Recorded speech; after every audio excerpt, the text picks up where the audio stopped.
So good morning and good afternoon and good evening to everyone joining the symposium, Sowing and Cultivating Solidarities, Imagining Transnational and Translocal Solidarities Through Research and Pedagogy. We wish to express warm welcome and strong hopes that this encounter is going to shape, nourish, and dynamically move the flows of our collaborations. The organization of this symposium was a labor of pleasure and excitement shared between Imagining Transnational Solidarities Research Circle, ITSRC, and AGITATE, Unsettling Knowledges. Both partners engage in work with activists, artists, and scholars, and other engaged members of the communities based in and outside of the USA in ways that spark and support intellectual and artistic creativities and political analysis, responding to the dynamics that give rise to xenophobic and Islamophobic violence, anti-Black racism, anti-casteism, and colonial and imperial violence. The symposium aims to forge the labor of collaborative research and pedagogical praxes based on critical and creative dialogues among the invited speakers and artists and the participants, to deliberate on what makes scholarship, artistry, and teaching transformative.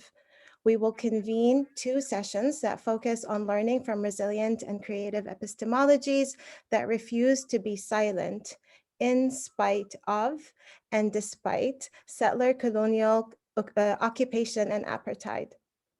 We entered this difficult realm through the following questions. How do we learn from and teach about over 7 decades of struggles in Palestine and Kashmir? How can we learn from, converse, and grow with the poetic and political energies of feminist and queer scholars, artists, activists?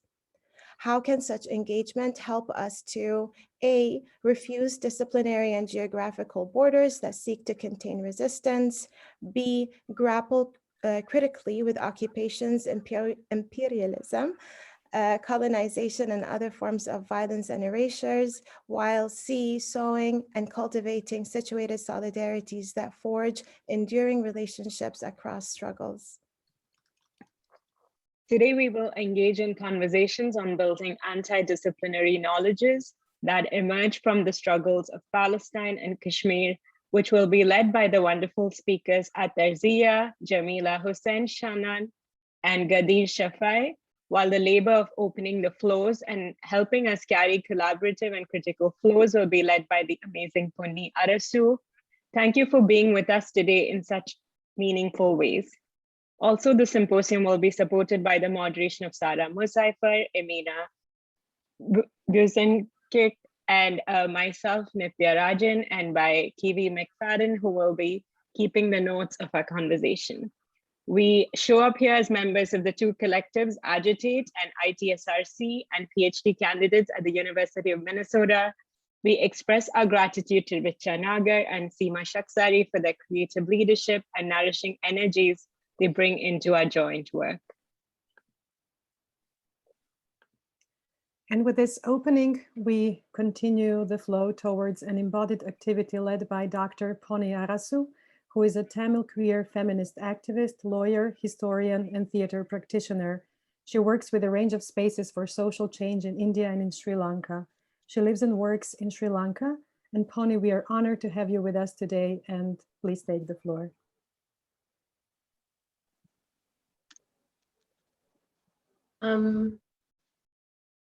Thank you. Thanks so much, friends.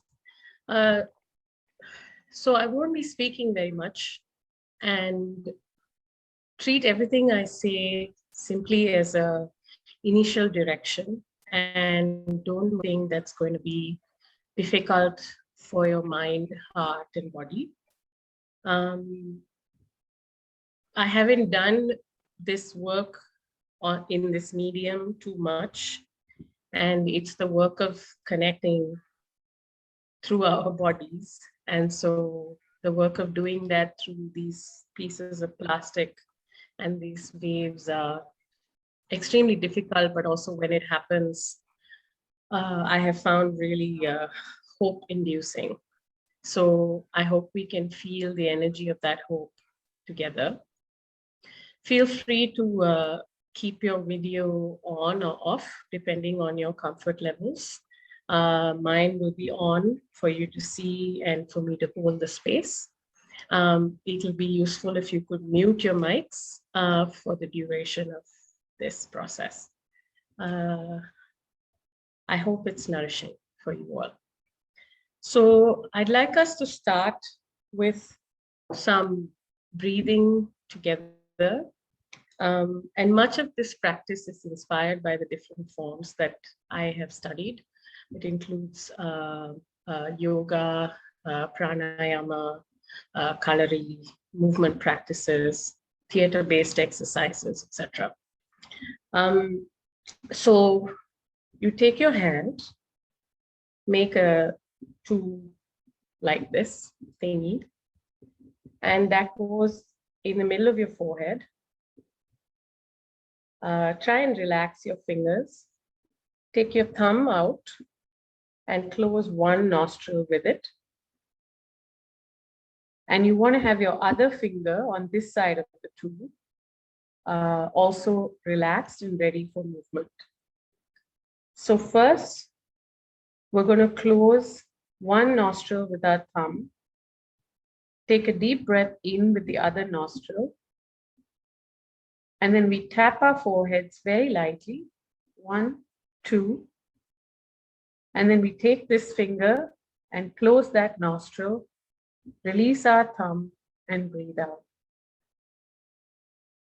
I hope that's clear for everyone.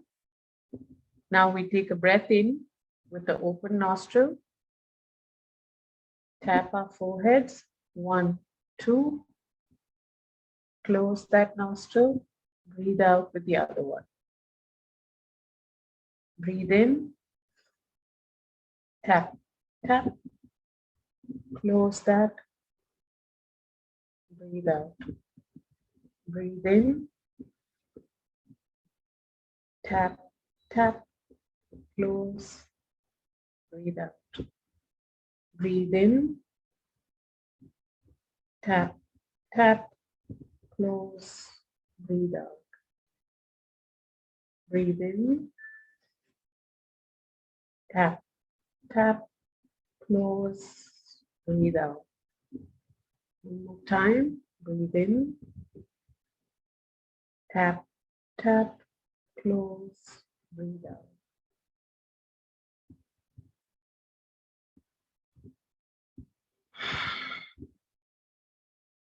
So this is a simple exercise that I use in much of our work here, both for focus and to kind of spread the air within our systems, especially when we're beginning something. So now we're going to do something fun. So there are two options to this. For those who are able to stand wherever you are, if that's comfortable for you.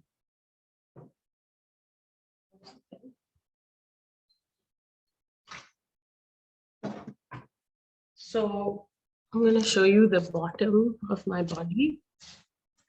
So you want to pick your strong leg, whichever one is strong for you, to be on the ground. Can you hear me from here? Yes, we Yes? can. Okay. Yeah. So depending on whichever leg is strong for you, you want that firmly on the ground. And your other one is going to go up. Do not put your foot on your knee joint. You can either put it below or above, whichever is comfortable for you. So that's what the leg is going to be doing. Before we do that, we want to spread out our toes as much as possible. And the good way to know that you're doing that for sure is that you cannot spread your toes without your fingers automatically spreading. It's a fun thing about our bodies. And then we put one toe down at a time, starting with the small toe. And slowly plant ourselves into the ground. And it's only after this that we move to the next task, which is to have 1 foot off the ground. So while your leg is doing that,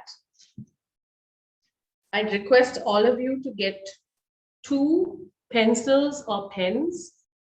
I'm assuming all of you have these things handy, given what we do, and another pen or pencil. And you want to make a bridge like this with those 3 things. Just place the 3rd pen or pencil on top of the other 2. And don't hold the pen or pencil that's on top with your fingers. That would be in this game. So first, you want to get into the leg position. And then you want to try the hand.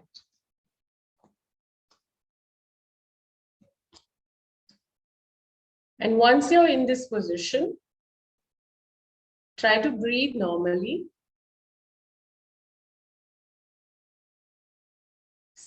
See if you can straighten your shoulders just a little bit. And see if you can find any version of stillness that's possible for you.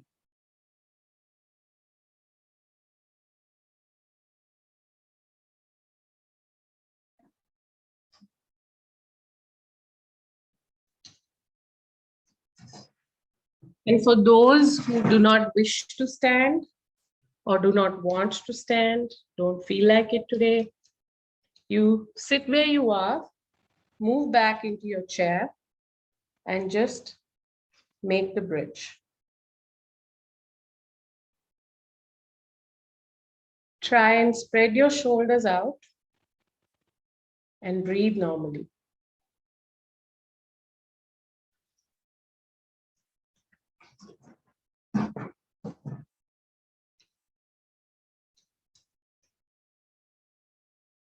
So we're going to try and stay in this position, either standing on one leg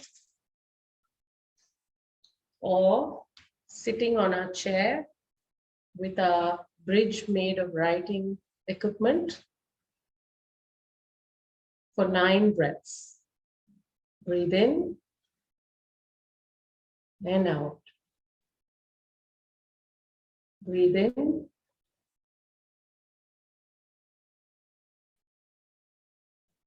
and out. In and out. In and out. In and out. In and out. In and out. In and out.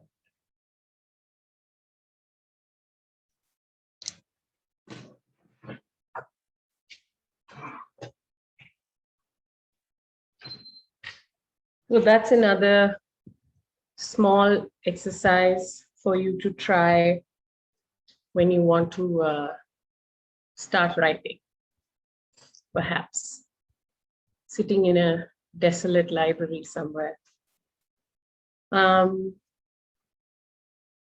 So I want to lead us through a small amount of quiet, and going with the theme of today, I want to play just this sound here.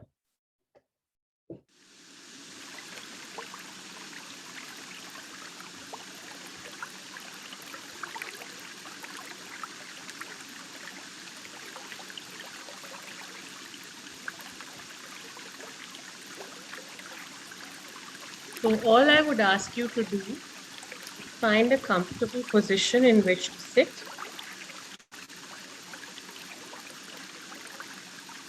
And close your eyes.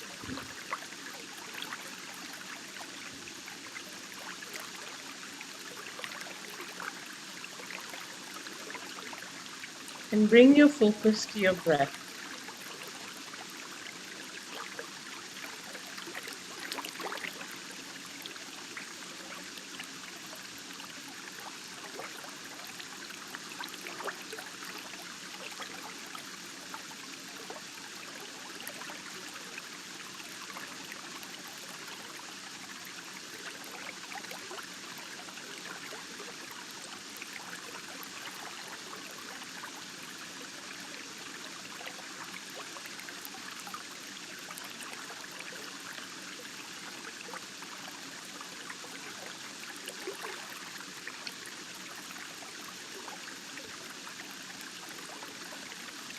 Hear this sound. Try and imagine a place that nourishes you.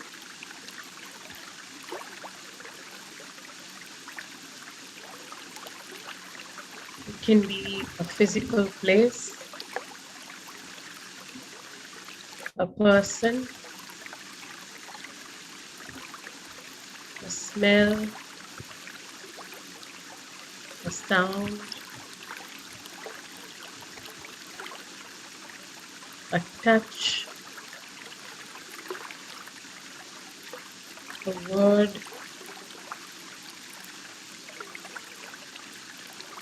a song, a book, a poem,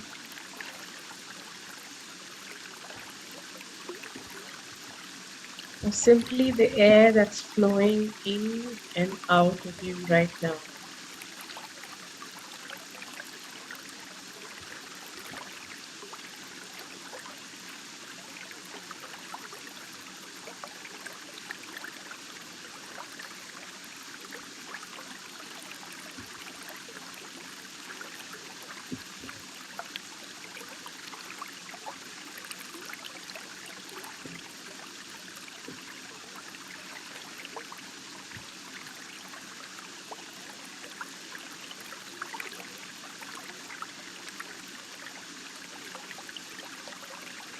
Whenever you feel ready,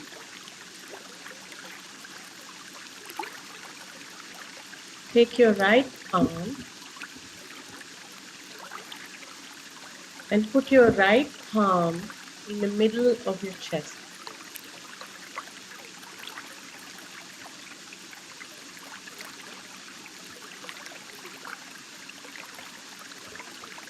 Touch softly and check in with your heartbeat.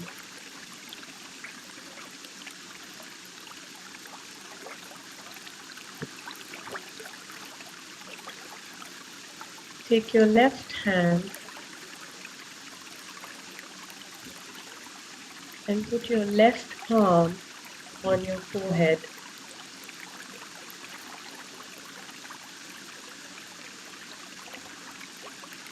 Touch gently.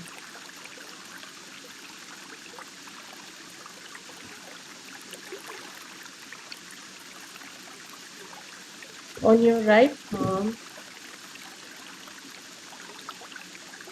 try to get in touch with that which you're feeling right now in this moment.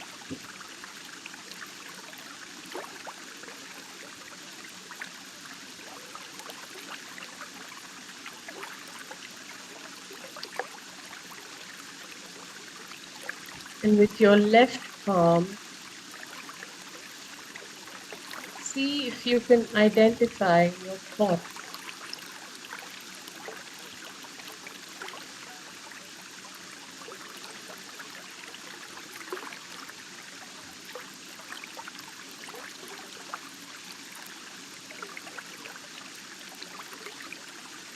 Check in on the relationship between the things you're holding on each palm. Breathe.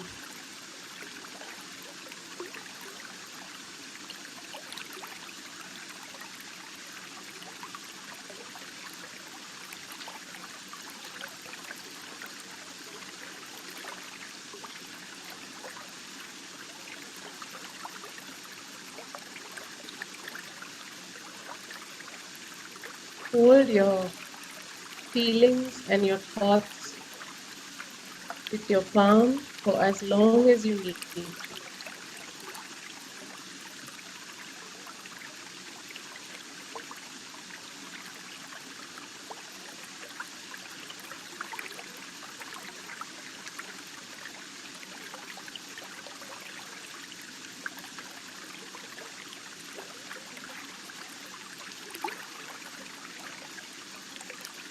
Bring your focus to your breath.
Slowly open your eyes.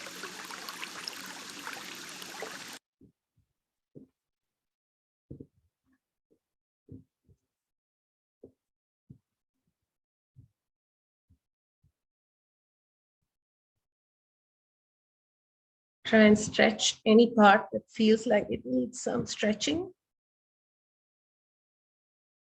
It'll be different for each of us.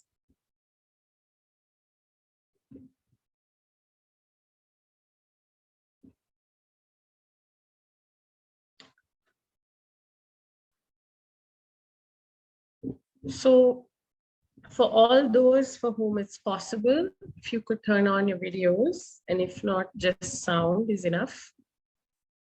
And if you can say our names and the first thing from nature that comes to mind right now. It can be anything, but it has to be natural. I can start. For me, earthworm. Sunflowers. Mountains. Hammock, trees. Ocean. Richa, red maple leaves. Kiwi, seeds. Rain. Strawberries. Selena, fireflies.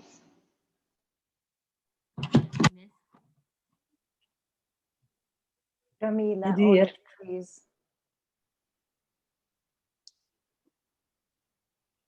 Deer, land. Amina, waterfalls.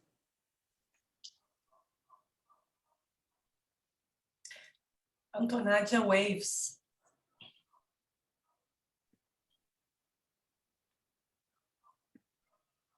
Andre, hummus, seed.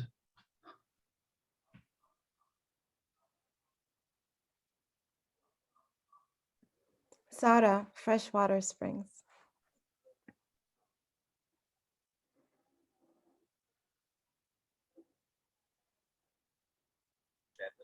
Sima, water.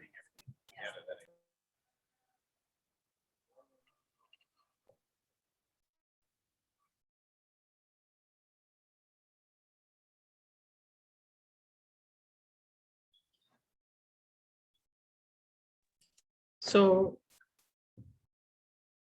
is there anyone else who'd like to share a thing from nature into our basket before we start?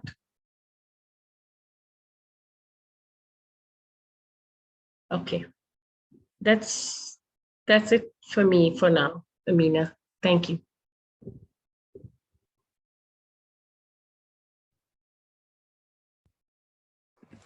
Thank you so much, Pony. That was absolutely rejuvenating. Thank you so much.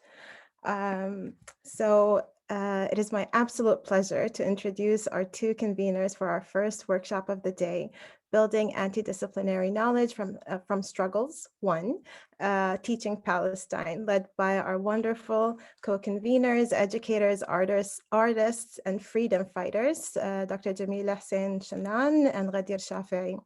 You can learn more about all the amazing work that they've been doing on the ground in Palestine in the bio at the bottom of the agenda that we've circulated, and you'll find a link to it on in the chat space here on Zoom. And I believe that we've also copied and pasted it in the chat space. So with that, and for the sake of time, and because we're hungry to learn from them, I invite them to take the floor.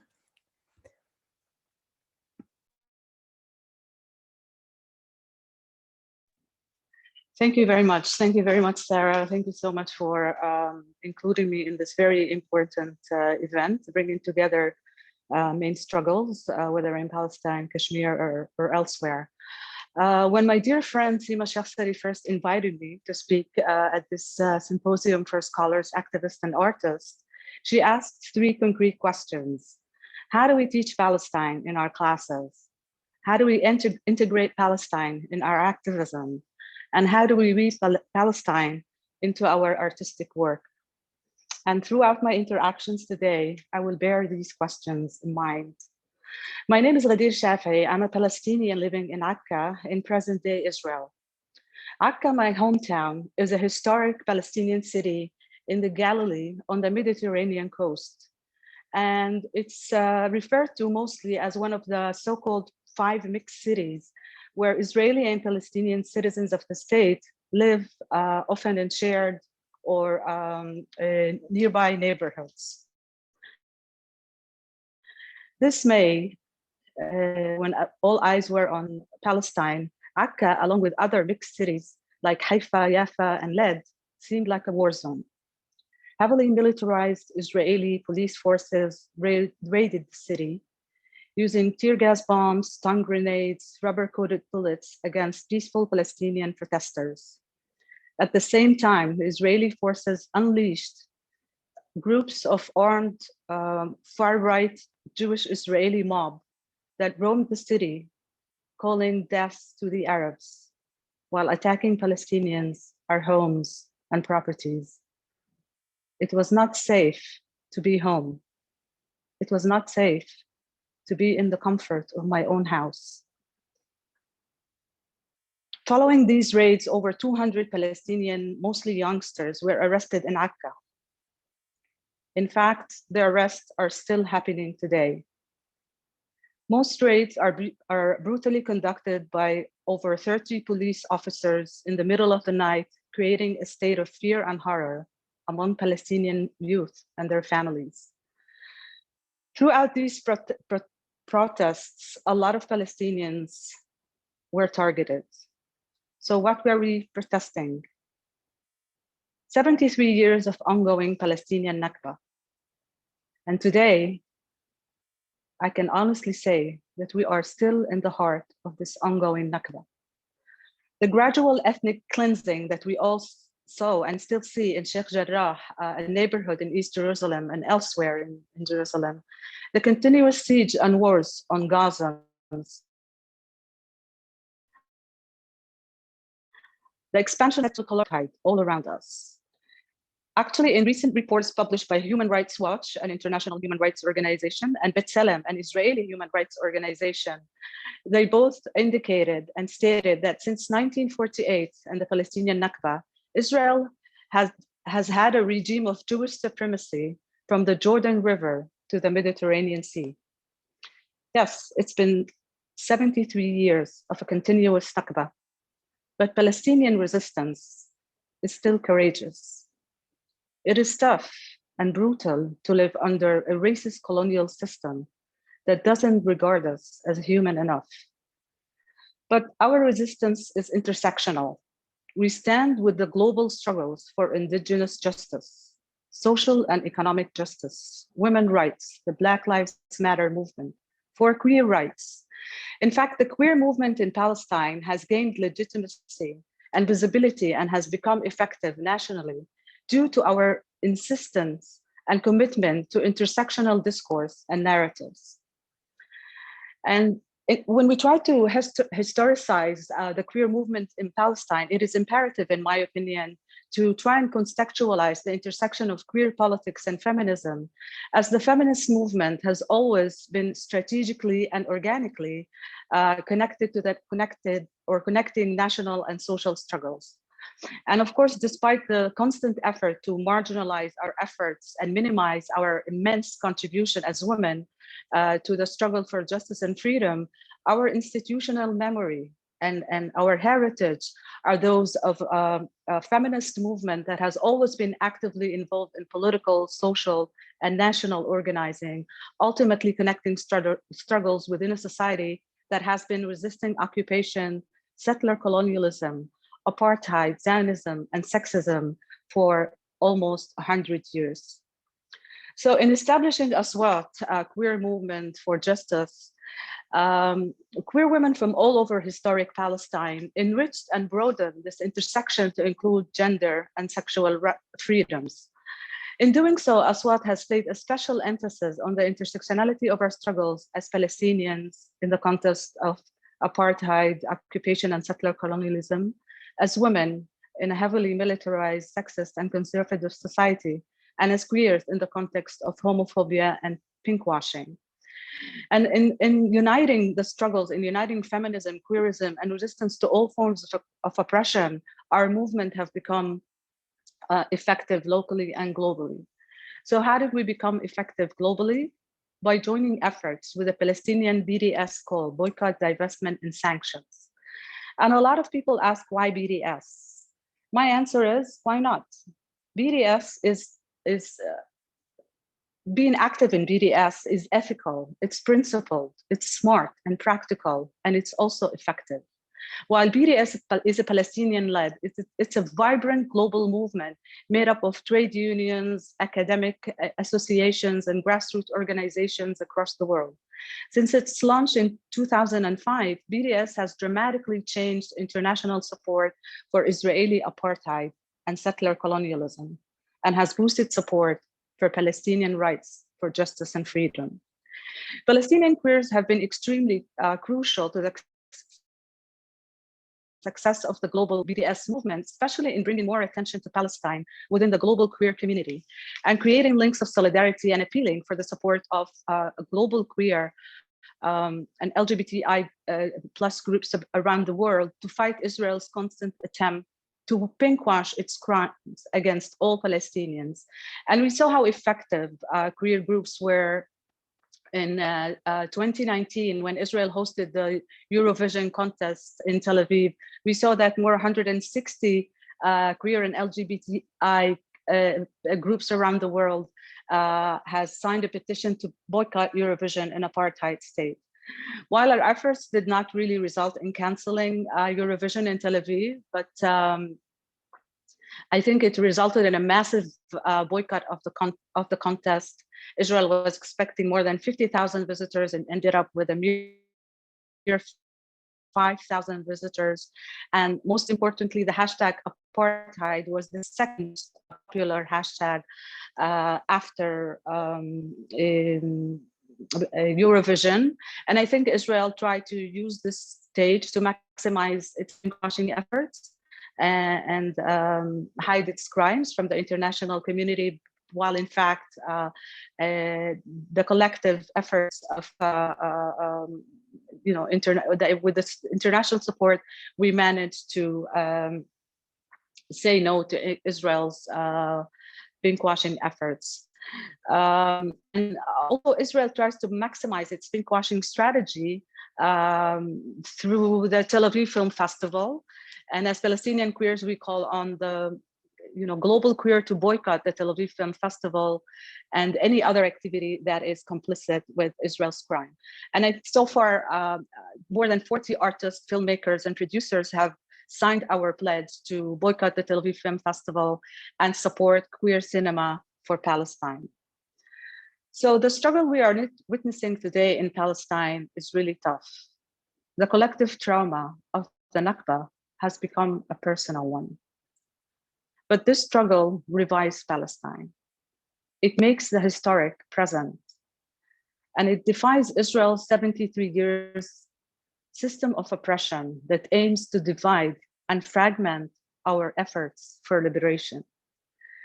Today, we stand courageously in our resistance, spreading from villages and cities in 48 to East Jerusalem, to besieged Gaza, to the West Bank, to the refugee camps and the diaspora. In our collective efforts for liberation, we stand against Israel's machine of oppression and its supporters, and pledge that as long as oppression continues, our popular resistance will continue and spread further all over historic Palestine. Right now, Palestinians are resisting courageously. And now, more than ever, we need the support of the international community. We need the international community to match this courage and end complicity with Israel by the least supporting BDS, the Palestinian call for boycott, divestment, and sanctions until Israel ends its justice against all Palestinians. So talk about Palestine, support Palestine, imagine new realities for Palestine.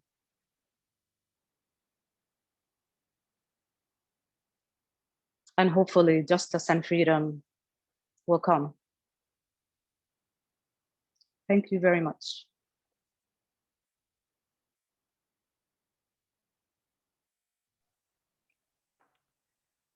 Jamila? Yes, I'm going to build on what Ghadir shared, and the oppression, the way settler colonialism works is not only on the physical ground. I mean, settler colonialism in the United States, when we look at it, we see very clear parallels. And in answering that first question, this is how I teach about Palestine in the US. I don't say anything about Palestine. I teach about settler colonialism and anti-Black racism in the United States. And then my students start reading the news and they can apply the theories and the understanding. And then they start asking me about Palestine. And then after I submit the grades, we go for coffee and we chat. So for me, the idea of connecting the struggles, they are connected. In reality, they are connected. By looking at, the more I study, the more I try to understand what's happening in other parts of the world, both colonization projects that started 500 years ago, or ones like ours that only started now, some that ended like India and Algeria.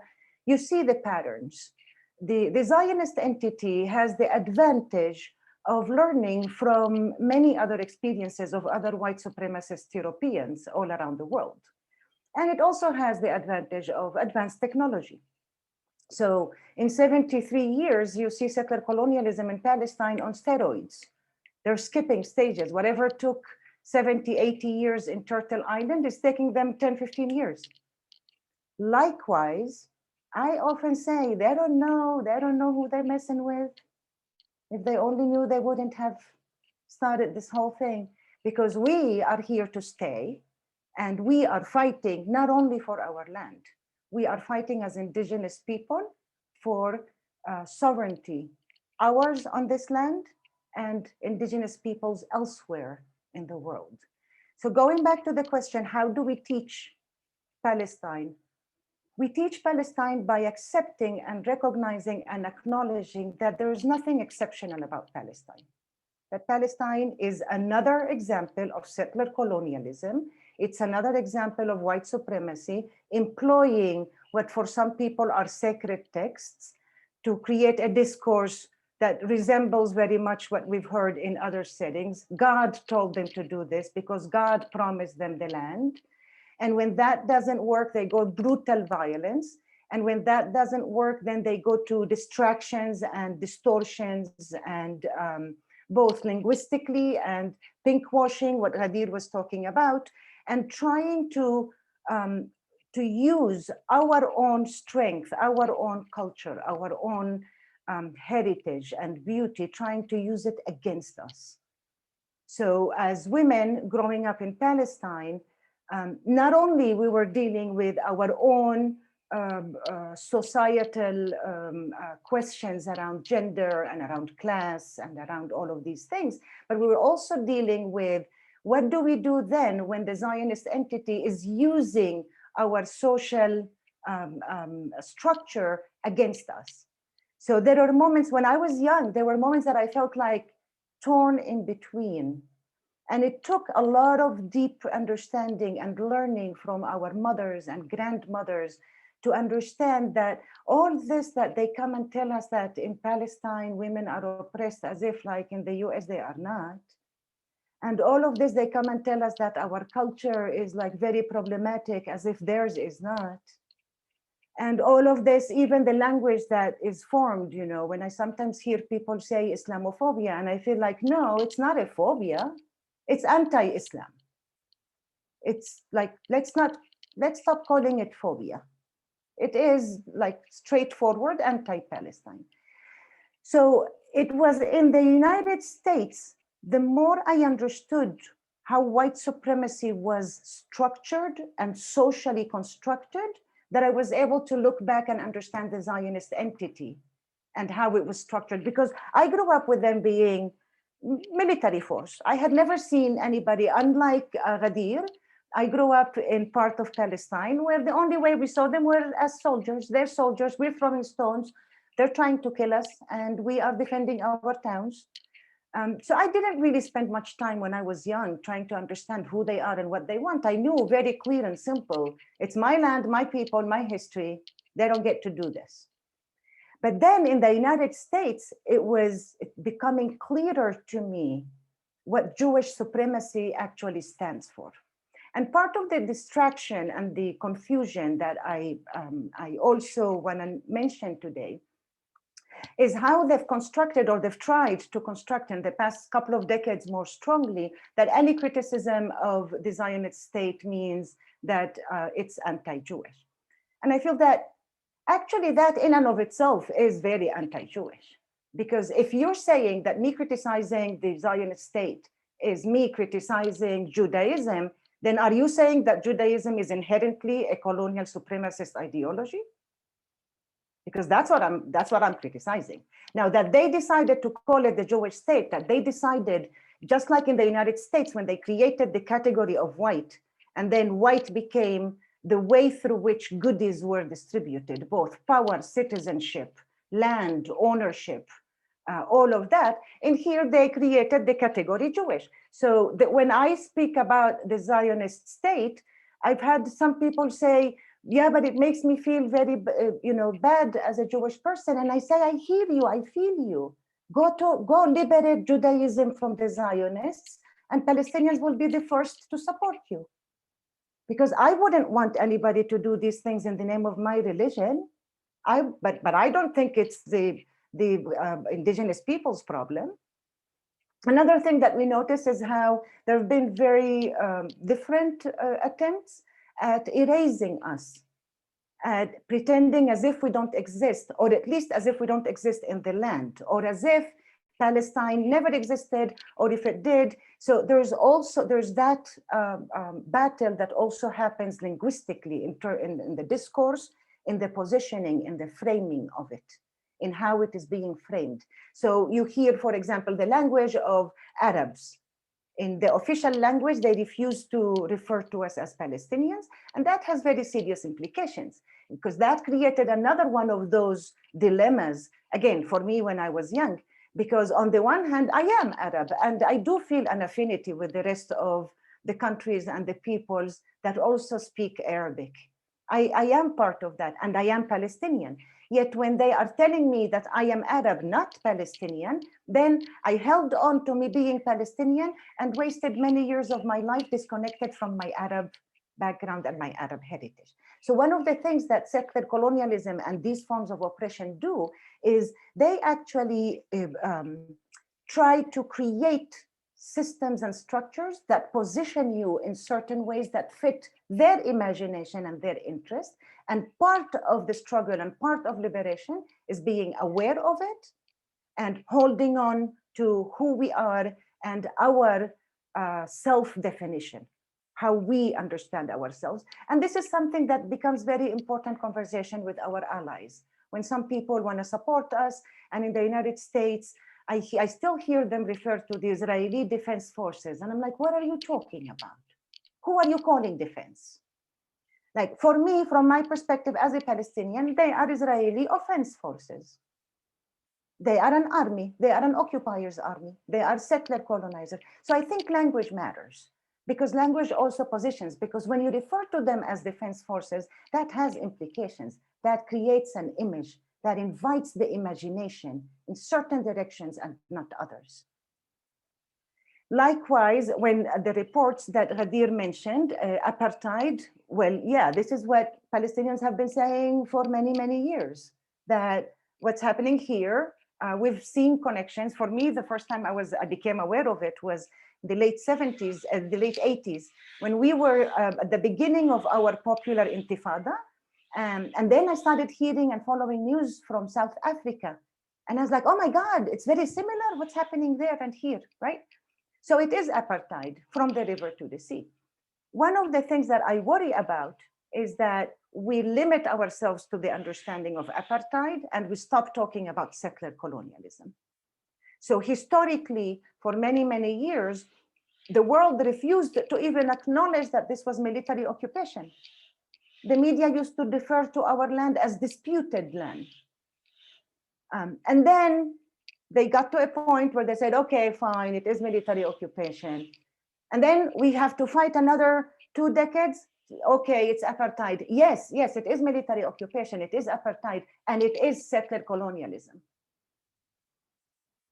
And that is important. This is not just a question of language, it is a question that frames how we understand the future, what we envision and what we understand we are fighting for. So for me, when I understand myself as indigenous to the land and I understand the struggle as a struggle against settler colonialism, that employs multiple forms of oppression. It has an arsenal of oppressive mechanisms, one of which is apartheid, another is military occupation, a third is displacement and replacement, which what we see is happening in Sheikh Jarrah, in Silwan, in Jerusalem in general, in Beta. It's trying to replace us, trying to get rid of us both physically, but also symbolically, and trying to take our places, changing the names of the streets, changing the names of the towns. But ultimately, it is a settler colonial system that, you know, I sometimes tell people that in our identity card, they actually write our religion, right? Why would that matter? Because that's how they determine if you're not Jewish, you cannot go through these roads, you cannot do this, you're not allowed to do that. So it is apartheid, there's no denial. I worry that if we only talk about apartheid, we then invite our imagination to think about this as a state discriminating amongst its people, and especially with the language that's coming out, you know, coexistence, and some Palestinians are talking about something they call co-resistance. so this whole thing erases the fact that 100 years ago, a process was launched. Until today, we're fighting against it. It is ultimately, in very simple terms, about the land and about humanity, ours and everybody else's in the world. So when people say, why does Palestine get this much attention? There are many reasons that we can explain why, but one of the reasons that I think is important is to think that because oftentimes Palestine has served as a reference point for many other liberation movements around the world. It's not only a matter of inspiration, it's also a matter of analysis, it's also a matter of strategies, it's also a matter of joining forces and fighting together. BDS is one approach that Palestinians have agreed on. There's, I would dare say, consensus as a strategy towards liberation. And I want to end with Iqbal Ahmed. For me, he was a very influential thinker and intellectual. And Iqbal Ahmed, one of the things that he argues is that the task of the revolutionary, and I am paraphrasing, I apologize if I'm using the wrong words. The task of the revolutionary is to expose the ugliness of the oppressor in the eyes of the world and in the eyes of their own people. BDS helps us achieve that. BDS is also another way that has the potential, if we take it a step further, to also allow us to question and challenge imperialism and capitalism. It's not simply by exercising my right on how to consume, it is also me exercising my choice on whether to consume. And COVID has shown us a lot about that. When you have full economies that are surviving on us consuming things that are not necessary. When we were all limited in our movements, and those of us who could stayed home, and we channeled our spending to only spend money on things that were necessary, these capitalist, imperialist economies were about to collapse. So I do hope that we understand BDS. I also, as it relates to Palestine, and also a reminder that settler colonialism, imperialism, and capitalism, these are all intertwined. Intersectionality is not only on our end, how we connect gender and class and sexuality. It's not only a question of how we connect our struggle with other indigenous peoples, it's also how we understand how their systems of oppression, their machineries, their tools are also connected. So fighting capitalism and settler colonialism and imperialism, these are connected. And I'll stop here in case anybody has any questions. Thank you. Thank you so much. Thank you. That was just so beautiful. Thank you, thank you, thank you. For the remainder of our time, we have about, because we started a little bit later, we have about 20 minutes until 11:20 CST, and whatever that corresponds to in your local times for questions. Kiwi is just like quietly supporting the team, but she's doing amazing work and taking notes. So we'll be collecting the questions and answering them. We'll take a few questions and then forward them to Jamila and Ghadir, and then maybe do it in batches if that works for you, or if you prefer any other way, we can do that too. All right, batches then. All right. Any questions, curiosities, comments, thoughts?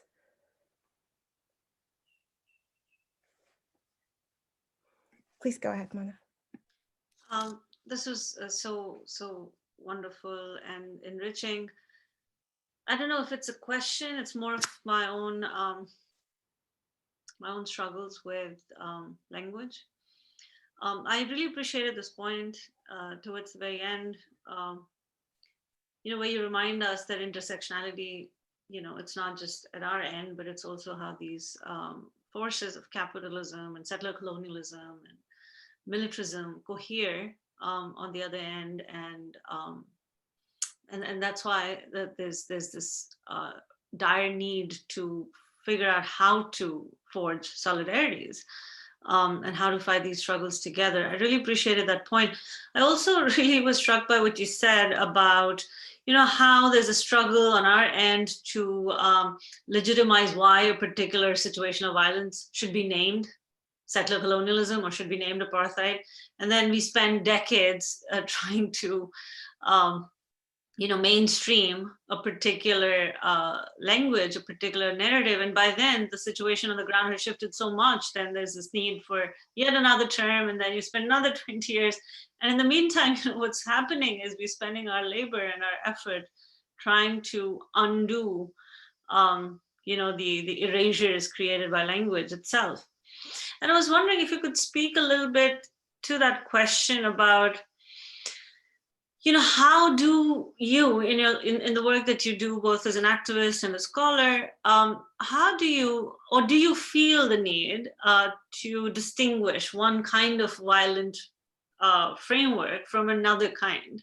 And to me, it's not so much just about a definition. It's also about how particular forms of violence are viscerally experienced, right? So how might settler colonial violence be viscerally perhaps different from the violence of apartheid? And I know these are seemingly academic questions, because at some point you say, oh, violence is violence, period. But I just want to know from you how you, in the positions that you're in, are grappling with that, if at all. Should I answer the question or see if we get more questions? Whichever way you prefer, really.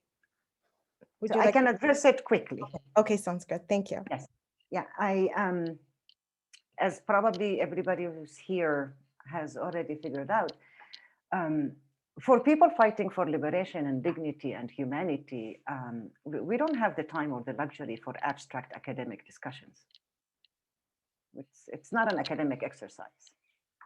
It has very concrete ramifications on the strategies and the possibilities and the imagination. That's why it matters. Because if, for example, if we accept that it is apartheid, then the solution becomes one of civil rights, not decolonization. If we insist that this is a settler colonial reality, then the solution, so for example, ending apartheid does not guarantee the right of Palestinian refugees to return. It does not guarantee the right of Palestinians who are internally displaced to return. It does not explain what's happening in Beta and in Jerusalem when houses are being demolished and all of that's happened. It does not allow us to understand, it does not give us a way to understand the existing Palestinian Authority that all it does is serve the settler occupation. Because then if we only say apartheid, the only way for me to understand these things is a lens of civil rights. And that's just not accurate. And therefore, what then we think is solution becomes more of a distraction.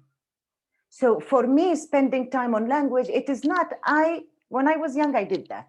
But I don't try to convince other people to use a certain language. I am very careful with the language that I use to make sure that the language that I use allows my imagination. I mean, the other thing is, when you say apartheid all over the world, people usually think South Africa. And then we get into discussions, how similar is it? Is it not similar? In which ways it's different? Some Palestinians have tried using the word Jim Crow to refer to what's happening here. And I get it, I get the practicality of it, because when you use this language, you are building on the work of other movements of liberation. And you are tapping into that imagination that already exists. And I get it, and I don't think it's a small matter. I also think we need to be careful with not paying enough attention to what that means in terms of strategies, both of resistance, but also what does liberation look like?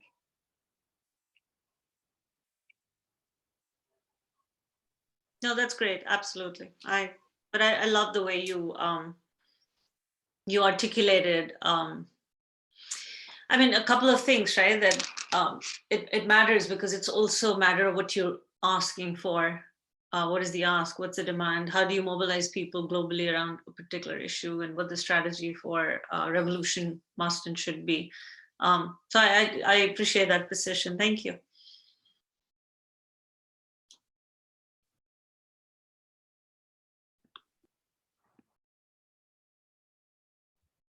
So can I speak?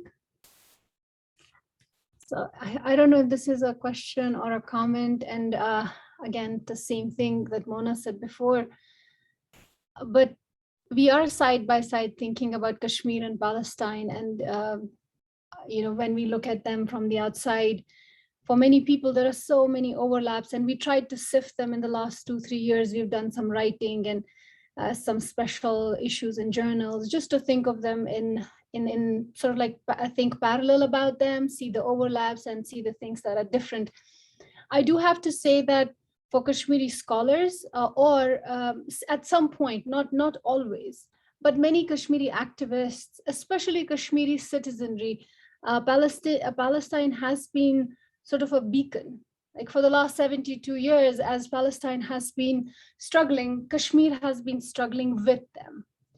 So that's, and also because like in my work, I see it as affective solidarity. I remember when I went to UCI as a doctoral student, there was this Palestinian student before me, and I thought, when I saw him at this orientation and these senior cohorts were there, so I was kind of like drawn to him. I thought he knew me and I knew him, and then it turned out that he really didn't know much about Kashmir. So, but we became good friends. But then there's also the other side of it where you have young bloggers who are translating Kashmiri work into Arabic.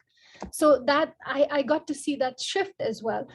And so on one hand, where there is this affective solidarity, which really comes from this affect, the site of Muslimness, the site of Jerusalem, the site of sort of like just thinking about the Arab and, people as the fountainhead of Islam and all of that. But at the same time, there is this, it also serves Kashmiris as a shorthand. It serves Kashmiris as a beacon, because when Kashmiris, I'm not saying when we are looking at the nuanced understanding of what Palestine means or whether there are overlaps, but I'm just saying what a layman's shorthand Palestine is in Kashmir.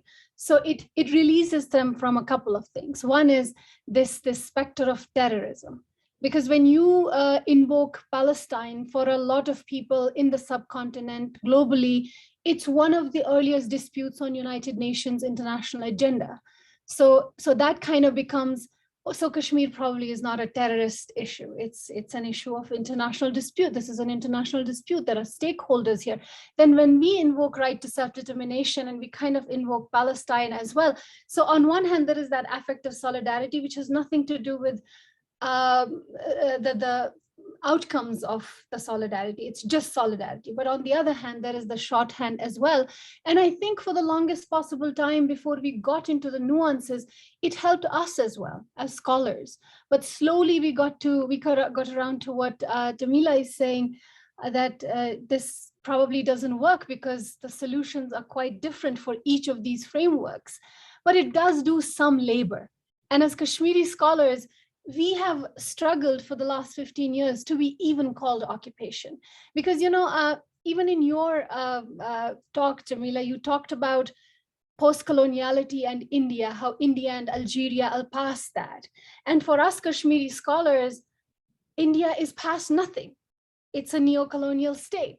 And suddenly it becomes a different thing altogether. Like, how do we deploy these words? So all of these things, so I do want to say that in our creative writing or in our thinking, in our Sunday, Friday congregations, Palestine has been a fixture. It has been a shorthand as well, which has been used. But I think coming back to the limitations of these frameworks and structures and infrastructures, I feel like we do have to think past them. Are we still paying obeisance when we are using these structures to the very structures of colonialism that have held us beholden for so long, because that's what we are trying to do. Sometimes I feel like when I'm trying to, in our work, in our conversations, whether we write or talk, I feel like we are always trying to prove things to them, that this is not me. Same with United Nations. There is this thinking inside Kashmir that why should we even think about United Nations? Like, why are we even invoking international laws of war and occupation? Can we not think of any other way to say what's happening to us? If we are not invoking United Nations, are we not a legitimate problem? If we are not invoking the fact that UN thinks of us as legitimate, are we not a legitimate problem? Do we have to invoke all of these things to become legitimate? So I feel like we do have to get past all of these constructs and that have been put in place in the past. And I think this is where we think about that. Like, how do we move forward?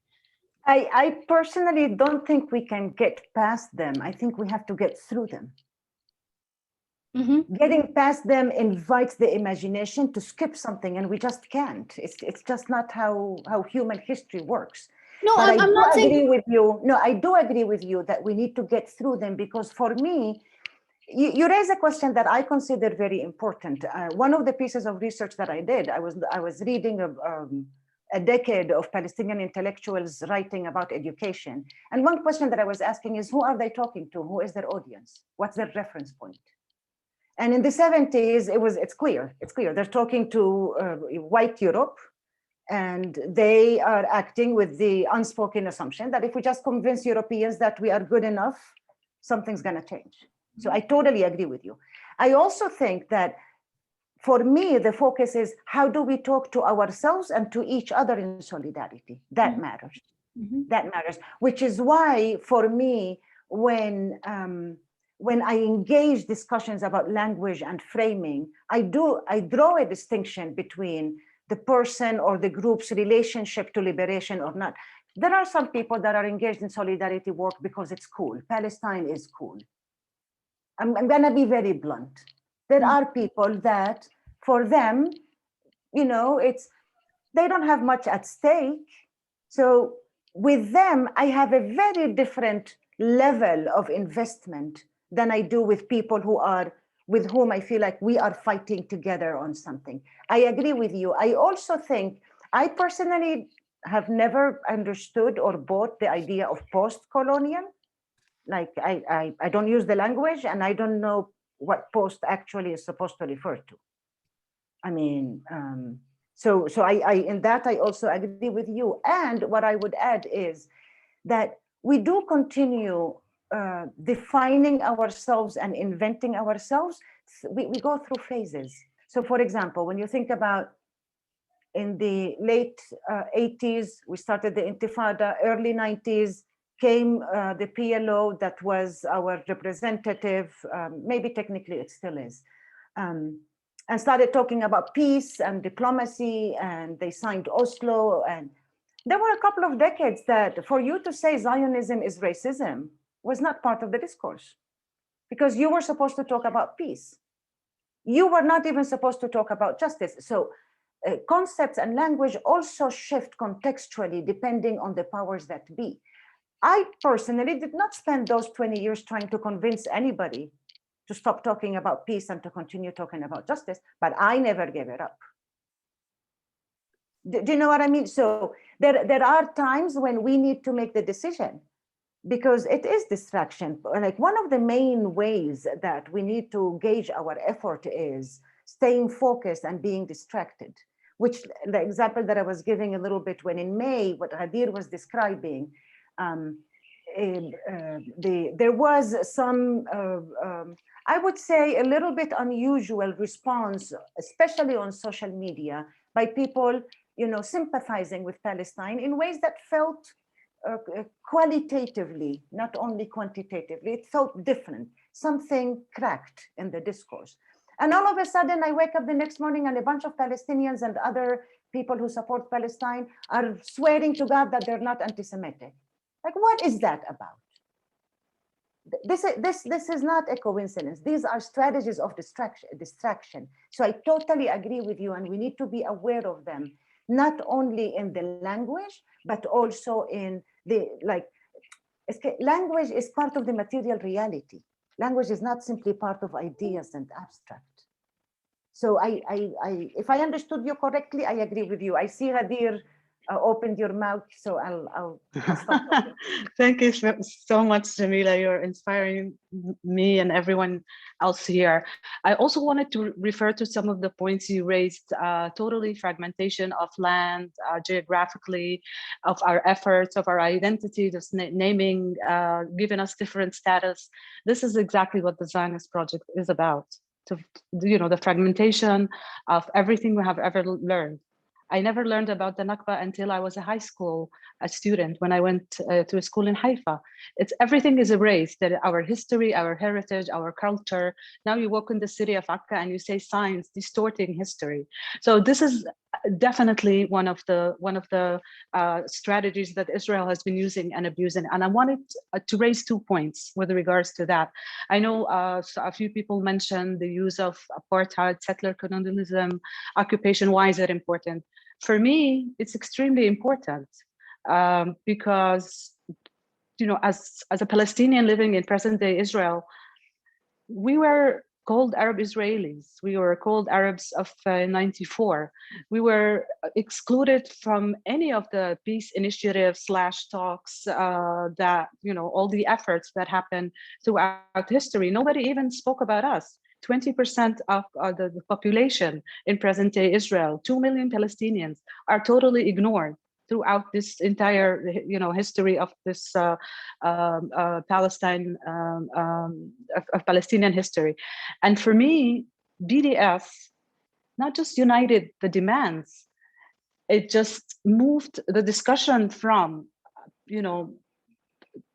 giving solutions to human rights. And this is very significant for all of us. Uniting the demands of all Palestinians to address the Palestinian problem. It demanded for dismantling apartheid wall, ending occupation of all Arab lands, ending apartheid regime against Palestinians inside Israel, and of course, acknowledging the right of return and offering compensation. This is the Palestinian issue. Yes, it's settler colonialism, it's occupation, it's apartheid, it's oppression. And I think that's why it was important for us to acknowledge BDS as a non-violent effort that is Palestinian-led, but it has been effective globally. The other thing I wanted to refer, and the only effort that actually didn't make me part of any solutions or problems, but part of everything we spoke about when we talk about historic Palestine. My second comment would refer to the use of colonial strategies. When we talk about pink washing, I know we can talk about greenwashing, purple washing, art washing, but in my opinion, pink washing is one of the most dangerous strategies because it doesn't only aim to pink wash Israel's crimes against all Palestinians, queer and non-queer alike. It is also meant as a colonial tool to speak in our name and deem us all of us, Palestinians, as backwards, as homophobic, and therefore we are not worthy of any rights. And Israel acts as the savior of Palestinian queers and speaking in our name, as if there's a pink wall through apartheid wall that says, if you're queer, you will have the full menu of human rights, but if you're not, then we will continue to oppress you. So having these, and of course, this is a tool that is affecting a lot of our work and activism. Many people ask, what is it like to be queer in Palestine? Or what's special about it? There's absolutely nothing special about it. Queer people in Palestine face the same universal challenges that queer people around the world face. But the unique to the context of Palestine is occupation, settler colonialism, apartheid, and pinkwashing. So I think language is extremely important. I know on the international arena, UN and EU platforms, it becomes so official, or it becomes complying with this law or not complying with this. But I think in the language of people, when we are in solidarity with struggles, it is important to name what's going on. And it is important to leave it up to the indigenous people.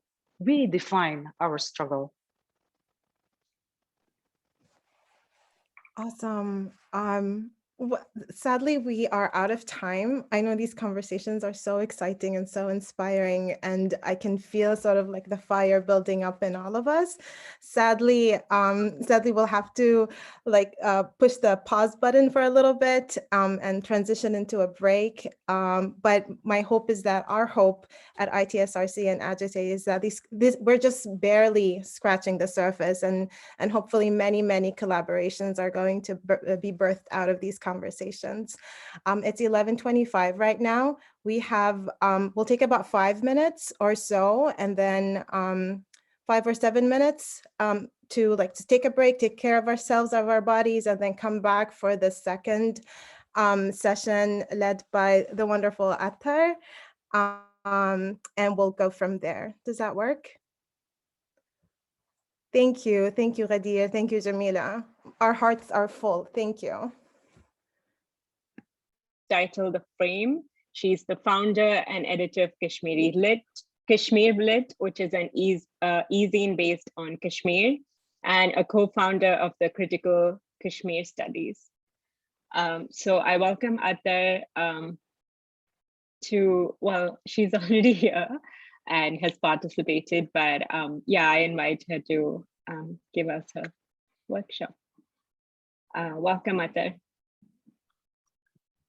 Thank you so much, Nitya, and thank you so much, Richa, and everyone else Amina, who made sure that I can take part. And I already see Mona, we've already talked, and I just want to, for those of you who don't know, we work very closely together in the Critical Kashmir Studies Collective.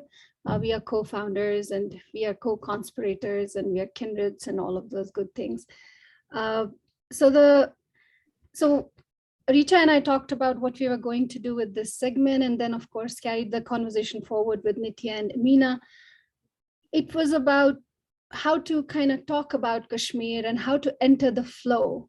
And because we are talking going across disciplines, or just thinking outside the frameworks that we've been given, and for us Kashmiri scholars or Kashmir scholars, it's becoming increasingly problematic to talk about Kashmir always politically, because you can't go back home after you do that kind of work here. And I think we're already in that kind of a zone. But we are looking for ways to talk about Kashmir so that, the conversation can broaden, it can get more creative, and then there can be more voices that sometimes, a lot of people like to stick their necks out, and that's fine, but many don't want to. So how do you kind of broaden the conversation? And then the other part of this was how to talk about Kashmir and Palestine together. And what we have seen in the past couple of years, or even a decade now, that speaking of them side by side has its own pros and cons, that there are merits and then there are demerits, because these are not similar struggles. They might look similar, the sensoriality might be similar, the sites might be similar because both of them are Muslim sites, but there are differences as well, and those differences are very, very important. So because we are in this particular segment, we are trying to think about the poetic and the political energy, and also how to think about Kashmir and Palestine, and not necessarily talk about Kashmir as Palestine, but by way of Palestine. So I thought, because I dabble in poetry and it kind of fuels me every now and then, I felt like I wanted to go that route, and everyone was happy to take that suggestion, and that's what I'm doing today. So what I will be doing is kind of giving you something to listen to and something to look at. And then once we are done with that, then maybe ask you a question, or maybe ask you to reflect about it, and then we will take this conversation forward. So what am I doing here? I'm trying to kind of think about the universalities in these two struggles, and how do we talk about Kashmir in a way that becomes more creative. I'm not saying that, earlier when Jamila was talking about Palestine and using of words, and how we are really done with those words, because this is life and death. And for us, I just wanted to kind of resonate what she was saying earlier by this through this quote from James Baldwin, where he says, "I certainly can't imagine art for art's sake. That's a European approach, which never made any sense to me. I think what you have to do, which is a difficult thing about a writer or an activist in this case, or an academic, is to avoid slogans. You have to have the guts to protest the slogan, no matter how noble it may sound. It always hides something else. The writer should try to expose what it hides." And I think as Kashmiri scholars, what has happened increasingly, like in 2019, when Kashmir's autonomy was militarily taken away, when it was re-annexed, for us, many of us, like who were just academics and who wanted to write the truth, but also didn't want to stick their necks out that much, all of us were pushed into speaking that bare bones truth. And now none of us can go back. I think Mona is probably, she sent me a picture earlier and she was like, she saw this lake and she can't go back. She had seen a lake this morning on her walk and she was trying to kind of invoke this lake back home. And I think, you know, the idea of exile, not that this is a formal exile, but this is part voluntary, part this is an exilic condition. And that's what I wanted to kind of like invoke today, because that is so palpable in the Palestinian struggle. And people, when they think about Kashmir, they don't necessarily think about exile because we don't have any exilees, so to speak of, or the history is not seen as conducive to exiles. You know, a long time back, we were talking about Kashmir and someone said it's not a settler colonialism issue. And again, going back to your earlier talks, Ghadir and Jamila, you know, it is unfolding as such in the last 72 years. It's just that no one has sat down and thought about it in such manner. So I recall one day, and this kind of, it also sort of like emerged as a poem in my thinking, was I was driving once and here in Colorado, and I suddenly thought about that I'm actually driving in Israeli settler colonial state, so to speak. And I haven't thought of it though that way because I don't see the indigenous native people. So, and that when 2019 happened for Kashmiris, the word settler colonialism it was forefronted, but at the same time, for us, it had been present for the longest possible time because Mona's works with exilees. And when I went back in my own work, thinking about different massacres that had taken place in different parts of our history, and no one talks about those, and the people that had been exiled in every decade since 1947, that kind of resounded with what the Palestinian situation and the Palestinian settler colonialism that has happened in those territories. So, you know, all of those resonances. But today I thought that let's focus on poetry because as earlier, let me just, Pawnee, she kind of like brought us to a place of reflection, and we kind of like, you know, breathed a little bit. We kind of just stayed for that moment because we don't get that luxury most often. So I just wanted to put two people before you side by side. So what I'm going to do now, I'm going to play this PowerPoint, and it's just images. It is nothing more but images. But I'm also going to read, while we are looking through those images, I'm also going to read this poem, and you have a PDF. And I'll just give you a little background of these two people, but I do want to put I want to share my screen, and I want to make sure that I share.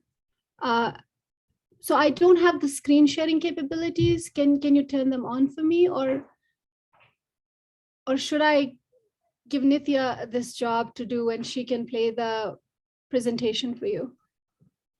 Is she here? Yes. Heather, I think you can show your PowerPoint. Okay, I think now I can. Okay, so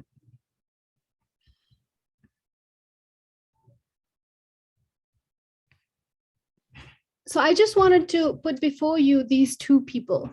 On left hand side, you see Agha Shahid Ali, and on the right hand side, you see Edward Syed.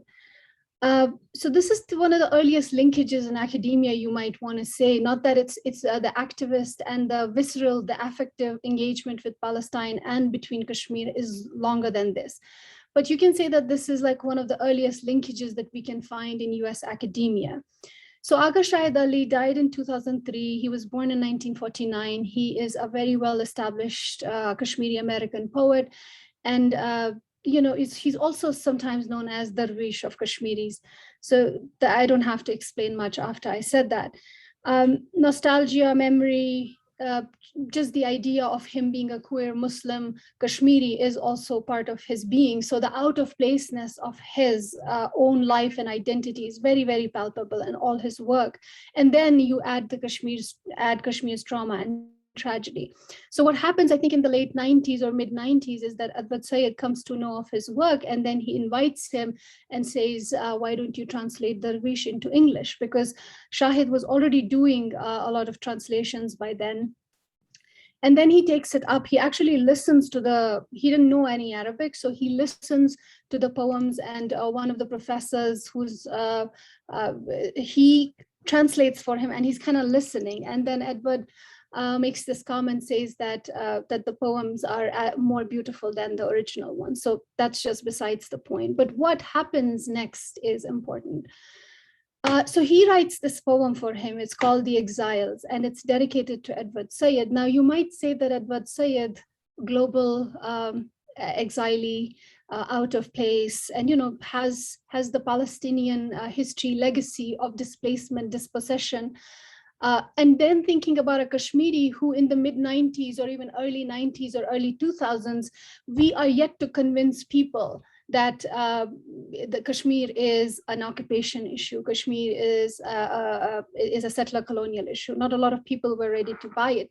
But these are some of the earliest linkages, especially focusing on the word exile. So that's what I thought was important for us, to dip into this river of sort of like this creative idea, not that this is a creative thing for us. We have stakes, this is life and death for us, but just to enter into this debate through poetry, just to enter into this debate by mentioning the word exile and trying to understand it, because for the last 4 or 5 years now, Mona and I have not personally been able to go home. And I kind of think about Shahid, and he was not a formal exilee. He wasn't thrown out of Kashmir, but he could not, I think the sense of exile is also about not the formality or the officialness of exile, but also can you go back voluntarily? Not just leaving voluntarily, but also can you go back? And what happens when you go back, or what may happen, what may already be happening to your family when you cannot go back? So all of those, Shahid called this, exilic condition.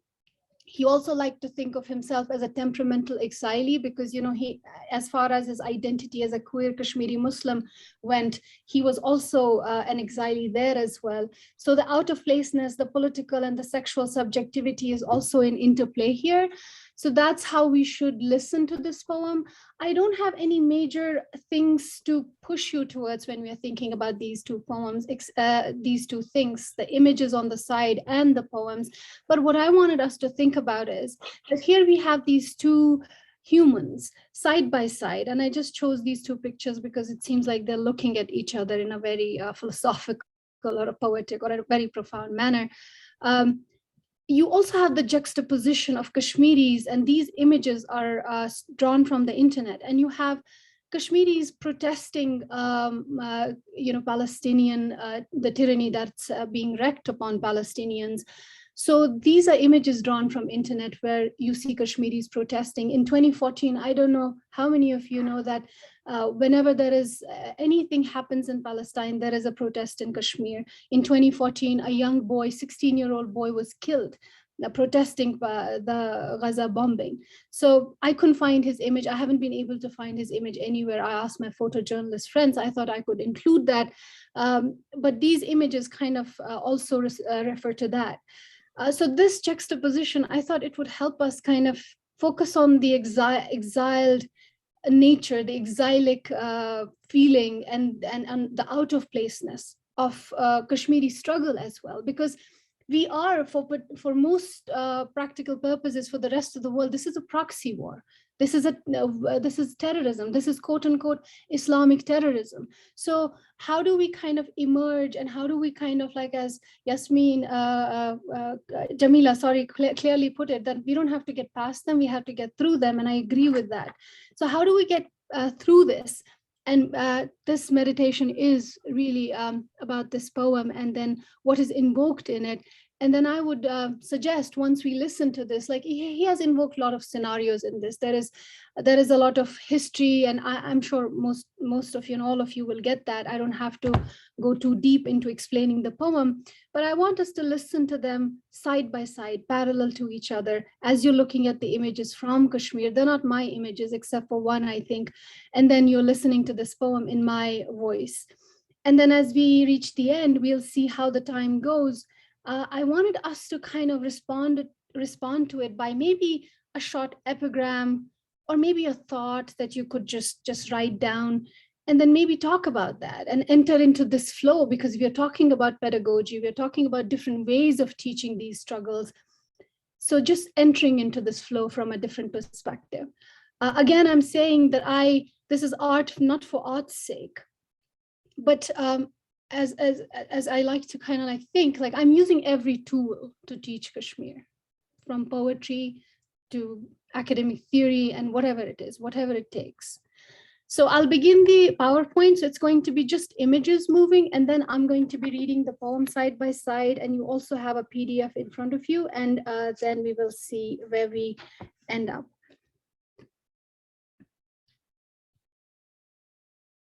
Exiles by Agha Shahid Ali for Edward Sayyid. In Jerusalem, a dead phone's dialed by exiles. You learn your strange fate. You were exiled by exiles. You open the heart to list unborn galaxies. Don't shut the folder yet when earth is filed by exiles. Before night passes over the wheat of Egypt, let stones be leavened, the bread torn by exiles.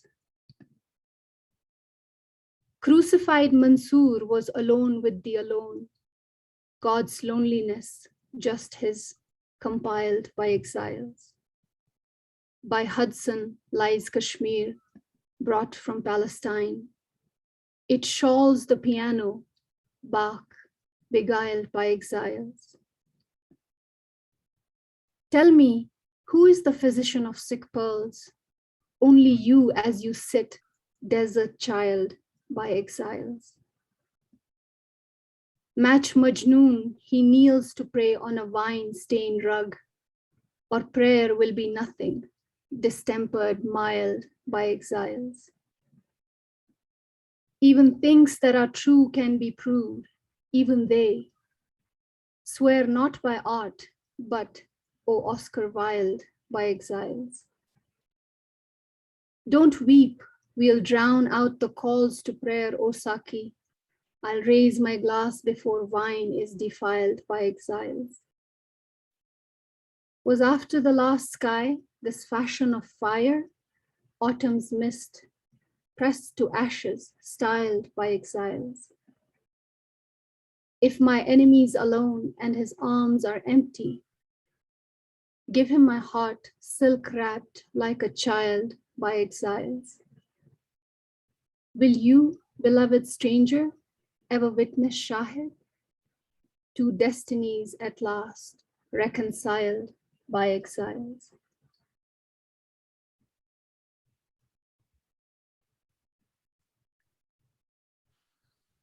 Thank you.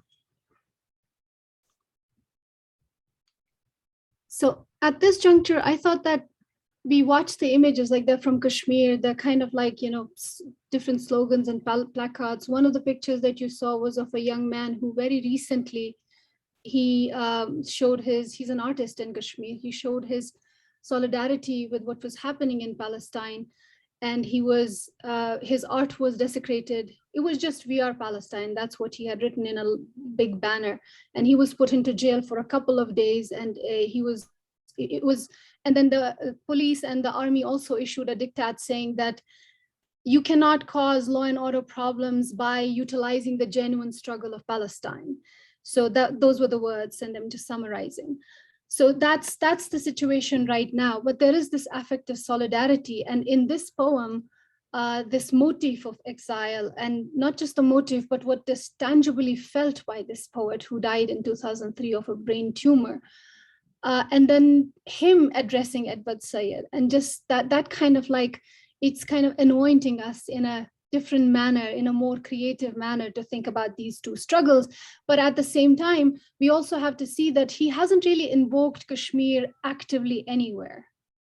Although there is a lot of invocation to previously what he has written, especially when he talks of himself as Shahid, he's also talking about himself as witness to what he is witnessing back home. So I kind of want to draw your attention to that. So at this moment, I would just, if you're inspired to write something, if you're inspired to say something, if you're inspired to kind of think about these two struggles and kind of see how we can forge a creative solidarity and pedagogy to talk about them together and separately. And we are at a juncture where we're yet very infant when we look at the Palestinian academia, scholarship, activism. We are learning from it a lot every day. But there is also a danger that we don't want to superimpose things. And so if you have something to say to that, I would very much welcome that. And I think that's all I have to say before I hand it over to you. Thank you.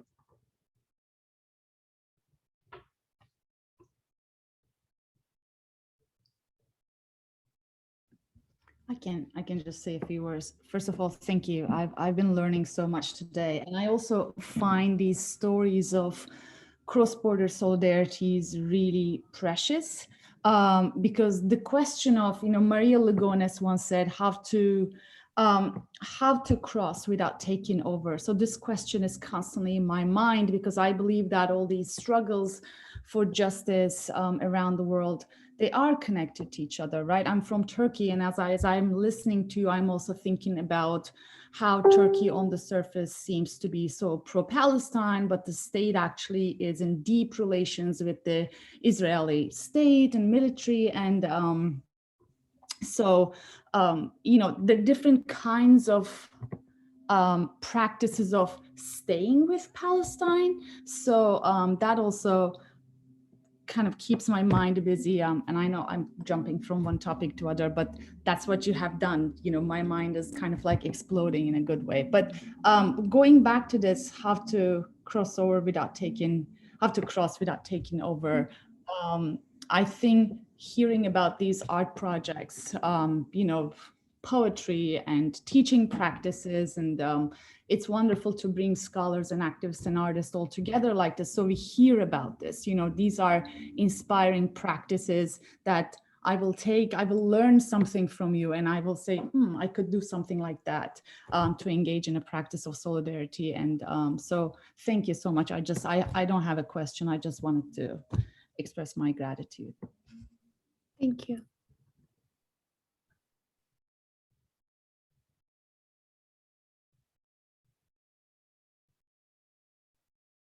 Do we want to respond to the poem in some ways? Maybe just go back to the poem and think about it a little bit. There's so many references that we can draw from, and that can kind of like make us go into different things. Do you want to take 5 minutes to spend with the poem and maybe come back and yes, Andre. Thank you very much. You're very powerful, introducing a very powerful poem, and there are so many reflections that this leads me to, but I think I'm going to just focus on one of them, the connection that the poem makes with Mansour, which I suppose is Mansour al-Hallaj, a Sufi spiritual poet, and his predicament, both exile and the ultimate condemnation. And I found this inspiring because it links the exile also to a kind of epistemic realm of spirituality. It is interesting to note that one of the judges that refused to condemn Mansour al-Hallaj argued that he cannot condemn him because the spirituality, the spiritual domain, is beyond his legal jurisdiction. And I found this powerful because these are more or less the predicament of conditions of exiles. They contain a yearning, and a yearning which is almost, I would say, existential. And at the same time, it's as you said before for Shahid, it's an exilic condition. And I found that cross-national, transnational reference between dedicating the poet to Edward Said to making these connections across time, space, geography, etc., most powerful in capturing that exilic condition as both a mood, but also physical material condition, and which also infuses into the listener the materiality of life. And knowing that Mansour and others ended up both yearning to see their homelands, but at the same time, both Said and Shahid also demised in more or less similar conditions, physical conditions. So all of that is well captured, I think, and the associations made in the poem really inspired me a lot, actually. And I must thank you for that, because quite frankly, I did not come across the work of this poet before. So I really appreciated the opportunity. Thank you. So part of this workshop, we also wanted, because we didn't find the time, there is this very powerful translation that he has done of the Darwish's poem titled Violence. And it's been read by Muhammad Dalal, I want to say. It's a very famous video in Kashmiri circles. Everyone keeps watching that. And there is a cello playing, and then there is the rendition of that poem. And it kind of like, it is about Palestine, but it kind of takes you back to Kashmir. So there's those artistic and creative and, visceral linkages. So at one level, it really inspires me, but then someone cautions me that, this is not just art for art's sake, and we have to kind of keep on pushing the boundaries beyond this as well. The other piece that I would draw your attention to is this artist's work. He lives in Israel. His name is Izhar Patkin, and he's actually rendered Shahid's last book, The Veiled Suite, into a 3D art sort of like show. So it's on YouTube. It's a 1-hour show where his brother, so I can send those links later and we can circulate them. Earlier, I thought that we would kind of, just for the sake of the sensoriality of it, we would watch them, but since we don't have time, so we can watch them later on. Yeah. If I may just say one more thing very briefly. Mm-hmm. Yeah, about the translation that you mentioned, and referring to Shahid as the Darwish of the Kashmiris. I've come across the similar situation where Darwish was translated by a Maltese poet into Maltese, which is dominantly Arabic. And I must say, when you read it, I don't know Maltese because I never learned it officially. It sounded truly more beautiful than the original in a way. And that brings me to make the comment that perhaps to open up solidarities through poetry, translations might be the best means, not really a care for the original, but rather for the associative and connotative dimensions of the translation. So translation and solidarities become really powerful too. Thank you very much. Thank you so much. This makes me think of something that I've been thinking for the longest time. So when Indians give Kashmiri solidarity, especially Indian feminists, and I'm not talking about the feminists and who are Indians or Indian, I'm talking about some very select group of feminists who have in the past come to Kashmir, studied Kashmir, and then written about Kashmir. I know there's a lot of smiles going on here. These should be good smiles, because I'm not talking about anyone in this group or even our outside group. But there is a select group of feminists who have given Kashmir their solidarity. And early on, we used to kind of think of making coalitions and alliances, even if we are agreeing to disagree and all of that. But later on, we came to know that it might not work because this solidarity only goes so far till the nationalism is not disturbed. Till when it comes to country and nationalism, then that it's not an occupation, it's just a human rights violation happening in Kashmir. And if human rights violations go away, then you're perfectly fine. So thinking about that, and I began thinking about this, like how do we, so the other part of me also believes that not all Indians want to do what is happening in Kashmir, but all Indians are silent, so to speak. So I was thinking about, under your point about translations, like bringing solidarity through poetic translations. So I began thinking about some Indian poets who have written during the Indian independence struggle against the British, and who have written sort of like against different governments and emergencies that were imposed on India in the last 72 years. And I thought, what if we kind of like translated them in English and Kashmiri, and they kind of speak to Kashmiris in the same idiom and the same occupation that Kashmiris are fighting right now. And I thought, that if people are kind of listening to this, and these are Indians saying, and then this is the world of Instagram and memes and, making all these multimedia kind of projects. And I was thinking, like, what if this poem is running and then you have images from Kashmir? Like, how is it going to go down with Indians watching this? And, or just reading those translations, not the sensoriality of it, just reading it. And I felt like it might be powerful. And people are doing that kind of work with photographs, with images. But I don't think anyone has thought about like massive translations or, concerted translations. And then one struggle speaking, like Indian independence struggle and the poetry that was produced during that time and after.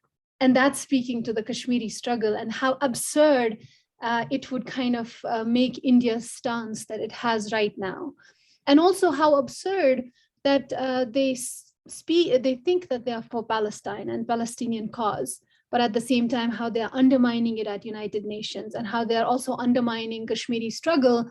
And this is a slight digression, because it speaks to something we were talking about early on. Kashmiris used to, and they have borrowed the word intifada for different phases of their struggle, like Kashmiri intifada in 2008, first intifada, second intifada. And India refuses to kind of like make these struggles in the same vein for a right to self-determination.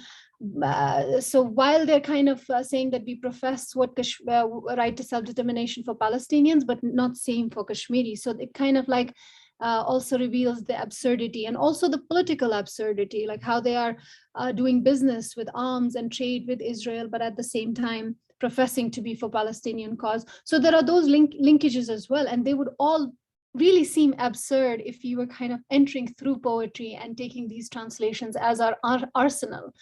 So yeah, I kind of very welcome this Maltese insight that you're giving me. So maybe, there is something in there after all. Can I comment on what Arthur just said? Yes, please. I think that it would also, the idea of translating the poems the way you're describing, it calls India's bluff. It calls their bluff. Because, just like when Ghadir was talking about pink washing, when the Indian government talks the talk of supporting Palestine, it's some form of washing. I don't know what color to give that, but it's a form of washing. So what you're describing, one of the things that it made me think is that it calls their bluff, because is it a principle or is it not? So why would that principle apply to Palestine and not here? And it can actually, it has the potential of not only creating space for very important conversations, but also because we as Palestinians have always complained how they use us as the joker card in a card game. So, I mean, the Arab regimes do that as well. You just need to say, oh, Palestine, and then you're supposed to be now goody in front of the world. So I think that it matters to call their bluff, similar to how when we highlight, for example, all the liberal discourse of these places, because I think, and I don't know if this is what you were referring to, I don't think there is anything called art for the sake of art. I think that the white European, white American privileged dude who sits and does art and tells us, oh, it's art for the sake of art, that's never true. Their art is also replicating and inviting imagination to a particular hegemonic reality that has been rendered invisible and has been rendered as if it's the human condition, because that's part of how power works, is that one of the ways that power exercises its utmost power is by rendering itself invisible and normal. So then their art is art for the sake of art, and ours, we have to give it an adjective or we have to explain it or justify it. All art is political in my view. So, and I also agree with what this moment that you created here invites connections with Kashmir and knowledge about Kashmir that are not just mental and intellectual. It invites the heart, it invites the spirit. So I do think that the idea of translating poems and through poetry can be very powerful. Several years ago, I still don't know who that group is, and I think they stopped doing it. They started a blog where they were translating Kashmiri poetry and Kashmiri writings into Arabic. And I was in touch with those bloggers for a couple of years, and then they dropped out of Facebook. And then our Facebook was also suspended, and things happened, and we lost touch. But they were doing, and through that connection, other connections happened. One of the connections that became very talked about and was also became dangerous for many Kashmiris was when the 2018 and 2017, 2016 protests were happening. There were different uprisings in these years. So the street fighters in Palestine, they were exchanging information with street fighters in Kashmir. And some of the bloggers were talking to both the groups. So I think it became dangerous for a lot of young people involved, and they stopped that conversation. But I'm thinking that the translations are still going on. I haven't had a chance to check them. But those, it's almost like poetry and articles, but it also leads to some sort of activism and some sort of information exchange that is not just poetry. And I completely agree. I feel like as a Kashmiri, who is an anthropologist, as an academic, poetry is like, I write it, I love it, same for fiction, but to me, they seem like different tools and different kinds of engagements. It doesn't seem like art. And when people are like, this is all propaganda, it's resistance poetry, and, it's agitprop and all of that.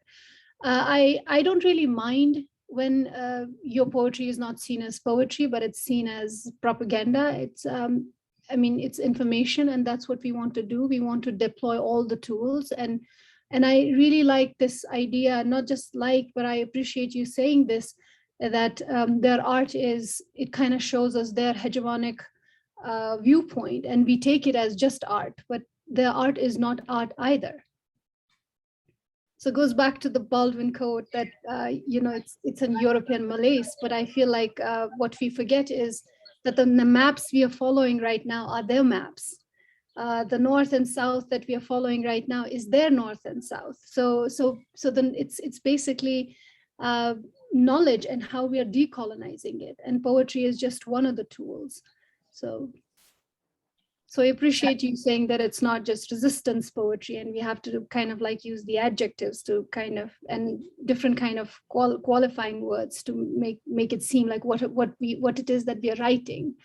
It's just our life condition, and it's just poetry. It's just art. Seema has been trying to say something. Seema, are you there?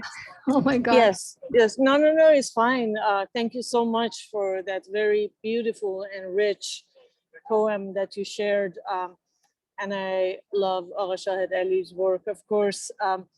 And it, of course, resonated because it uses the ghazal form, and at the end, the use of Shahid, which is his own name, but also Hafiz at the end of the last line basically talks about Shahid, you know, kind of connecting to God through the beardless youth, right? Shahid. So I see basically Agha Shahid Ali kind of making that connection with Saeed as the, you know, the Khwaja, the learned old man who expresses his love to God through the beardless youth, Shahid, the queer Kashmiri. So I really appreciated that you also made reference to sexuality. Can you hear me? Sorry, I'm on my phone and I got a call and it just kicked me off. So one thing that I wanted to ask, since we are talking about pedagogical strategies to talk about Kashmir and Palestine in our classrooms, you know, as an academic or, you know, in our art, in our activism, is also thinking about the gendered connotations of language. And exile is one such word that many feminists, in particular from Middle East, have written about how exile is a gendered term that is afforded to men, cis men in particular, and how basically thinking about exile is often attached to masculinity, right? So it is a masculine term in a sense, the exilic condition, and how women get erased in deployments of the exile, the term exile. And I wanted us to think about how when we talk about Kashmiris or Palestinians, how women might get erased in our ways of thinking about these terms, or, you know, thinking about, for example, Palestinians, the notion of Islam being basically the kind of affective connection between Kashmir and Palestine was also invoked. And, you know, considering that Said himself was Christian, you know, for example, or there are Arab Jews, those are the nuances that I am thinking that we need to maybe pay attention to in terms of when we say Palestinians, whether we are just talking about Muslim Palestinians or when we, you know, the conflation of Arabs and Palestinians that Yamila pointed out to how, for example, in that conflation, Arab Jews might get erased, or Arab Christians, for example, when we talk about Islam. But more importantly, I think what Qadir brought to the conversation, which I think I appreciate a lot, is thinking about queer women in Palestine. And, you know, of course, even when we think about queerness, often it becomes reduced to gay men. And how to think about gender in our teaching, in our work around Palestine and Kashmir, in ways that even if you're using creative strategies, as you do so well with poetry, for example, how do we also think about women? Because often when we think about street protests, the imagery, the assumption is that there's men on the streets, but as we have seen in Palestinian intifadas, women have been in the forefront, but at the end of the day, they get erased, or, you know, just one or two images become highlighted, but then the dominant image of Kashmiri protests or Palestinian protests are those of men. So I'm wondering how we can think about gender in our teaching on Palestine and Kashmir. And sorry if my question is convoluted and very long. And I might lose power. The power here doesn't work. So I apologize if I just get disconnected. I have to find another power source here.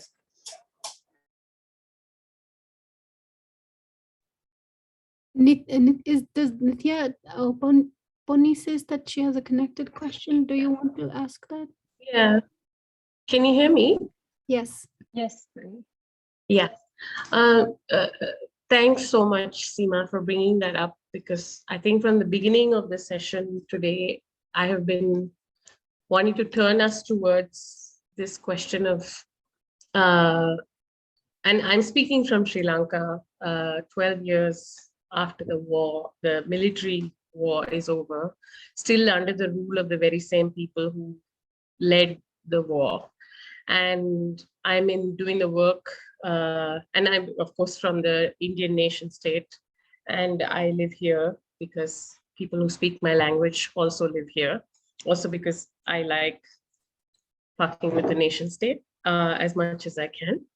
So essentially, I'm asking from that vantage point of who then is the Kashmiri or the Palestinian, because when I think of who is the Tamil person, often whether it's Aswat or whether it's your work, Athar, and whether it's Aga Shahid Ali, so many of these folks, this work is the things that a person like me uses to say that differentness within an identity is not a weakness or a flaw, but it is the reality of who we are.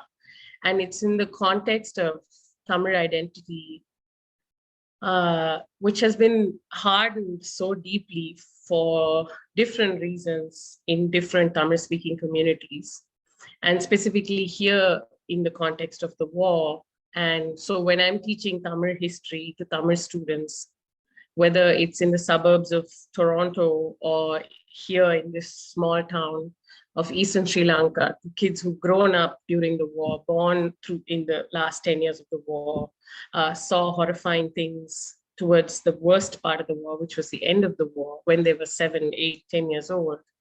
I'm still trying to problematize the idea of who's Tamil and undo the purity, because every day in the work of replenishing this land, like building it up from the ashes under the gaze of the same dictators who are even more on steroids, as somebody said earlier, I feel like this is essential work. We have to break down a monolithic idea of who we are if we are to move forward. So I wondered if we could turn our gaze a little bit to that, because I've already learned so much from just reading things coming from both Kashmir and Palestine in regards to this. You guys seem to have kept that more than we have, because to be Tamil and queer is still, it works if you don't speak the language, if you don't live in the Tamil-speaking region, if you're in exile, so to speak. But if you're well-versed in ancient Sangam literature and you're Tamil, you're confusing. You don't make sense. But I know that's not necessarily the case for my Kashmiri or Palestinian counterparts all the time. So I wondered if we can turn our gaze to us. Yeah. So I don't know if I'd be answering this or I'd just be thinking aloud. So even though I talked about Aga Shahid Ali, and when we talk about these nuances that Seema is also talking about, like how to bring them into our classroom or how to talk about them and how to weave them in, I think we are at a crossroad as Kashmir or Kashmiri scholars. We don't have Aga Shahid is just one example.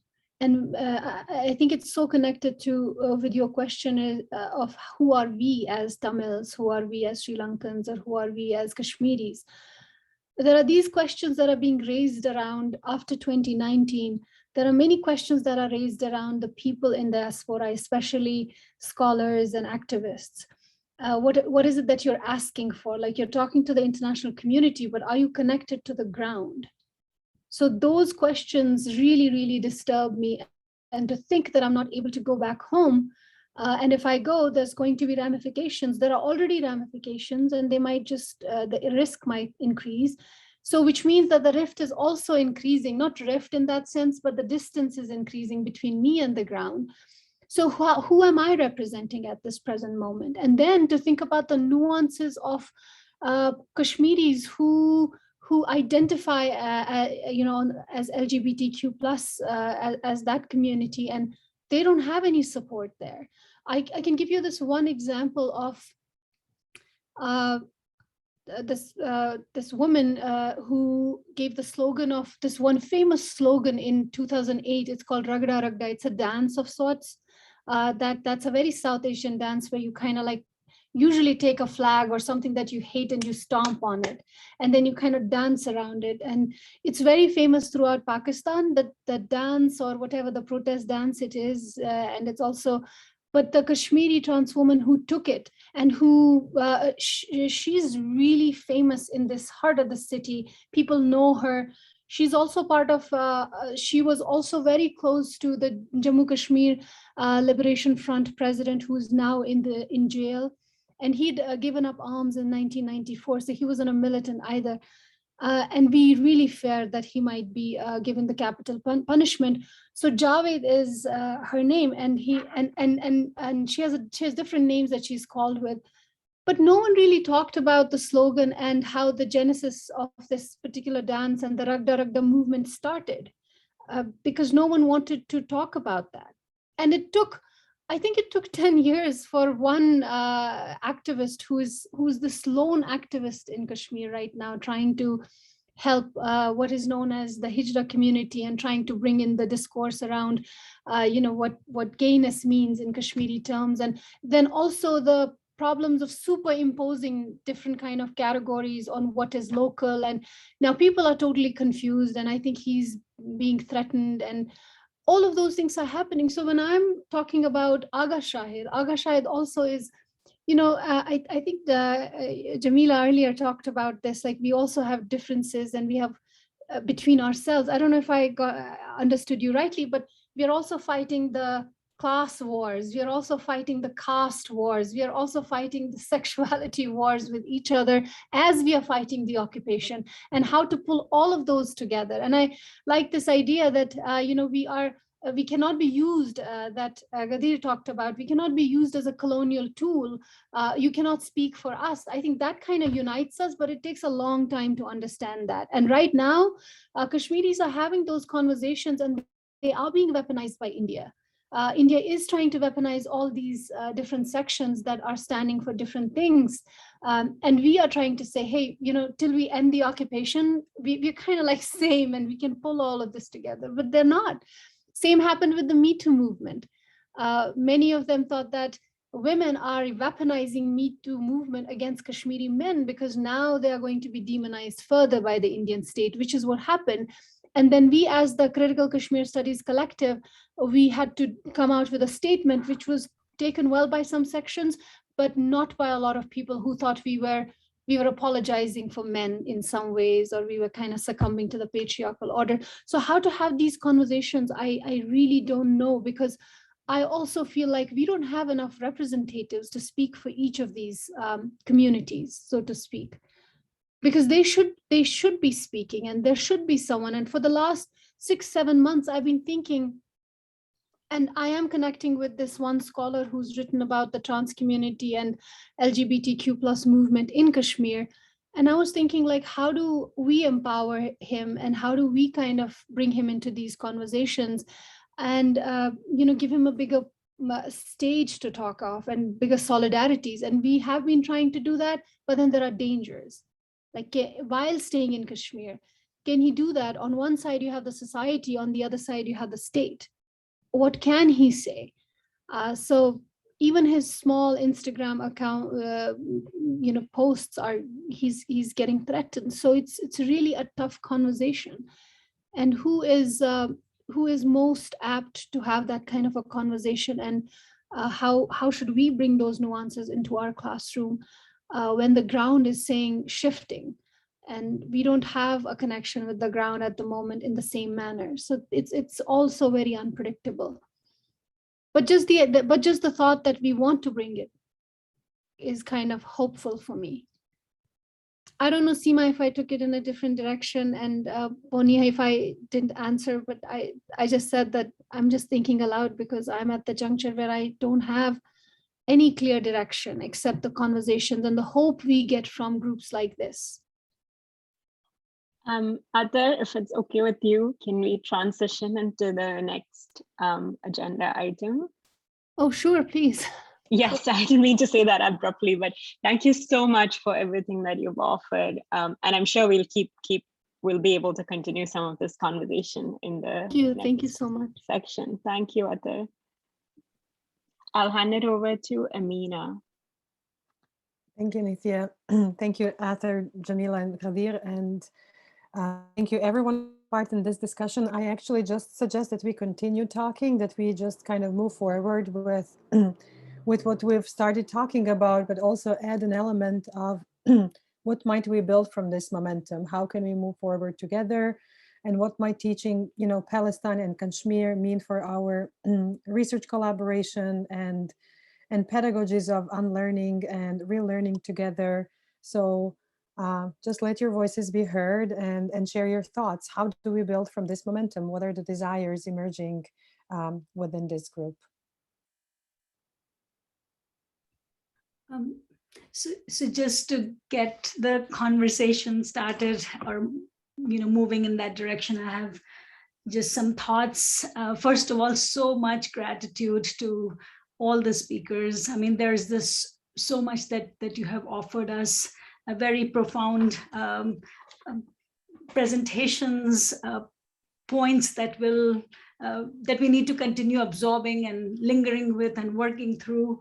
And so, yeah, somebody mentioned, I don't know who, but somebody in this group talked about like how we are, I think Sarah did, that we are barely scratching the surface. And the desire here is like, these things happen and then we get very inspired and moved. And then of course, then everything else takes over. So I think it would be really nice to kind of hear from the group, from this group, which is, it's a small group. If there are ideas, if there are commitments emerging, if there are desires for taking certain conversations forward, it would be really good to hear that. And we in AGITATE and ITSRC are committed to kind of, nourishing those points of possible collaborations and getting deeper into the things that we begin to scratch the surfaces of together. So that's just an overall comment, but then within that, I'm just thinking that there are a couple of things that come to mind from today's conversation that I think it would be really good to work with and to. I think early in the first presentation there was it was Jamila's presentation, I think, where you mentioned Islamophobia versus anti-Islam. And in ITSRC, we use the language of Islamophobia sometimes, but I think that's really something really important that we should grapple with in this collective. It would be really useful for us, and I think it'll again deepen our tools, our intellectual, political, artistic tools. So I feel like that's an important conversation to have if there is interest in the group. But then also this translations and solidarities is a really important theme that came up. And again, I hope that there would be interest in this. But then poetry and pedagogy also. So, maybe it was the format of this, or maybe, I don't know, but like it's Athar's invitation to work with that poetic offering. But we are all, it's easier for us to move into a Q&A mode, although Pony did follow the instructions. I don't know, again, like it was, maybe it is something that we can build in more structured time next time, but I think it would be really good to kind of talk about, what does it mean to be in the poetic and to kind of do that, that non-separation of the heart, spirit, head, etc. that Jamila mentioned. But yeah, but sort of like, grappling deeply with questions of political pedagogies as well. So that's just some thoughts that I wanted to offer to get started. if I may just jump quickly after that, because I was also going to suggest doing something about the politics of translation as a tool of transnational solidarity, that I feel like there's quite a bit of energy that we can kind of get from each other on that topic, but also lessons that we can learn from each other.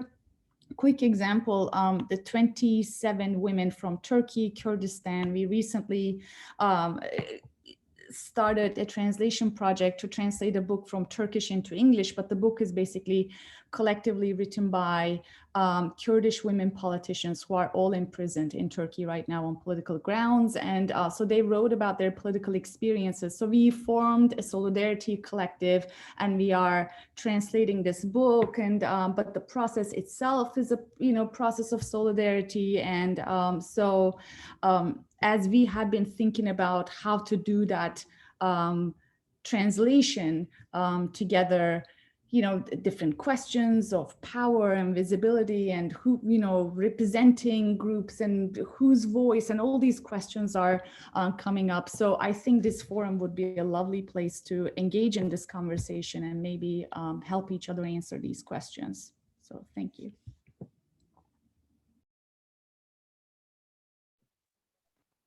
Thank you, Emek.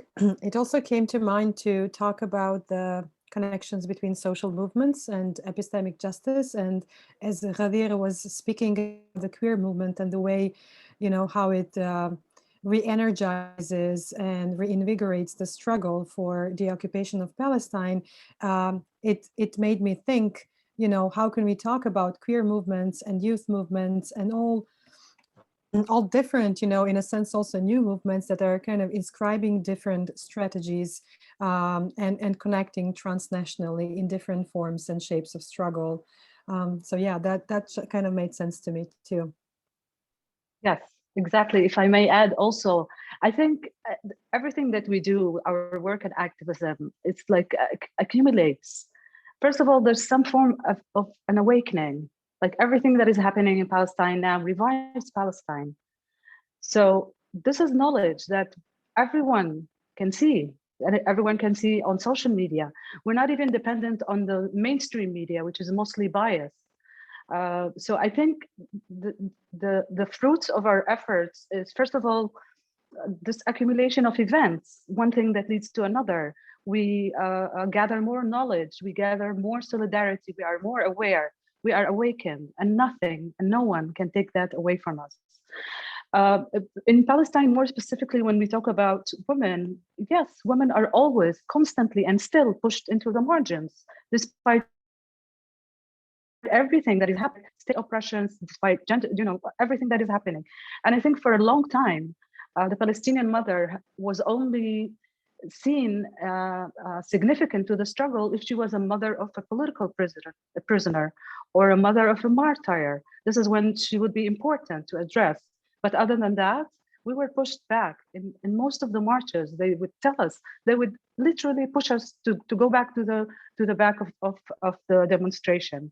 But I think with Aswat and insisting to provide safe, supportive and empowering spaces for women, queer women more specifically, and Palestinian queer women. And also we have seen the emergence of Talat, which means stepping out, with their slogan, Watan Hur, Nisa Hurra. There's no free homeland without free women. And I think in this very particular case, they just defied all the fragmentation that the Zionist project has taught us in all aspects. They stepped out to the street, gathering unprecedented support from everyone in Palestine and even in Palestinian refugees in nearby countries, redefining liberation, going against, all forms of gender-based violence in all its manifestations. Also, including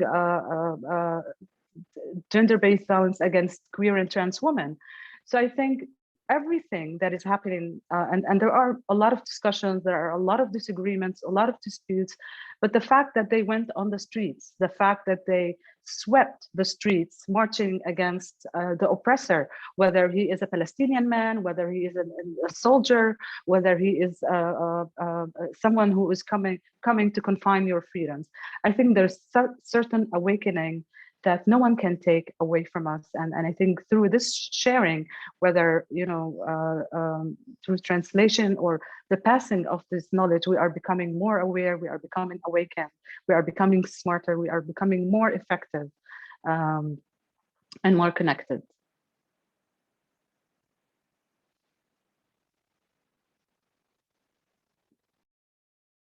Can I also share just quickly? I think that one of the things that I found very powerful after in what you offered is art. I mean, I don't want to only limit it to poetry and to the word, but art takes us to places that the written word just can't.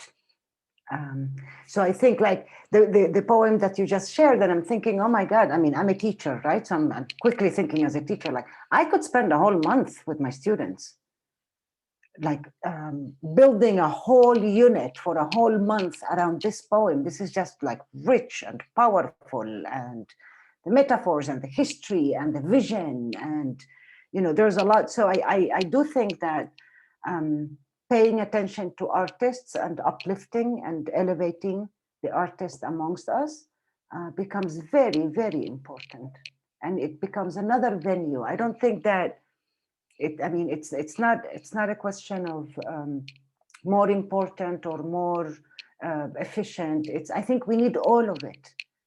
We need everything, and just building on what has been said in terms of women. I feel that my generation, when I was growing up, there seemed to be a tacit decision that we will talk about gender after we are free from Zionist entity. And the way I think about it now, I feel nationalism, like settler colonialism, is patriarchal. So I'm not convinced that first we do this and then we do the other. It kind of goes together. It does feel overwhelming because it feels like, oh my God, there's so many fronts. We're dealing with domestic violence, with violence against women in the streets, with all of that. But I don't know that it can happen any other way. And to me, art, the other piece that I just want to say about art is art allows me to continue dreaming, and that is very important.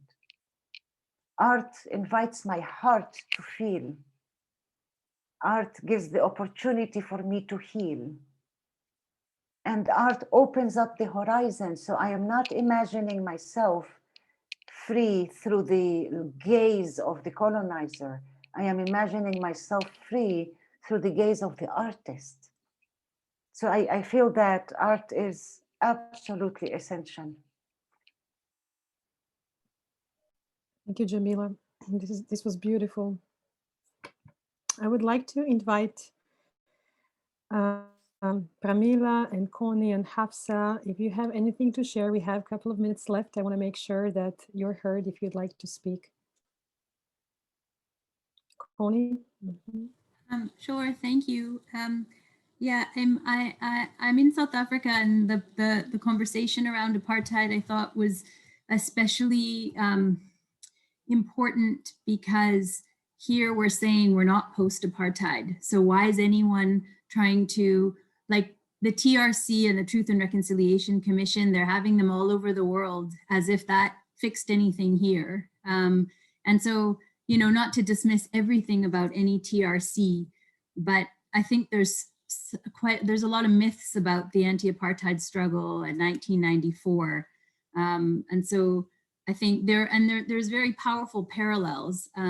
We just fought for 9 years to get to screen a film at the one independent theater in Cape Town called Roadmap to Apartheid. And it's about, comparisons with Palestine and apartheid. And it's very powerful in terms of looking at the parallels. But I think the comments around when you get to speak to people and hear people speak about the complications in their own context, I think for me, it opens up so many parallels, but the translation, even if we're all speaking in English, there's often so much translation work to be done because the national questions here, for example, when COVID first hit and the solution for education was everyone should go online, which was like the worst solution ever because there's such a digital divide. And it was such a limited view of what we could all be doing with our time, students and teachers in the midst of, a pandemic. And so there was a coalition quickly formed with people who teach in universities, like I do at the moment here, to come up with an alternative. And we put out this paper and a position on public pedagogy and the use of public institutions for the public good and what that could mean. And then started putting out, trying to come up with like even infographics of what a liberal or a radical approach to the crisis means. And I think there was something, I think that Athar, you were talking about the almost logical conclusion or like the limits of what kinds of, where solidarity ends when there's a refusal to think into redistribution or a refusal to see settler colonialism as something that needs radical change that can't happen within the current imposed national borders.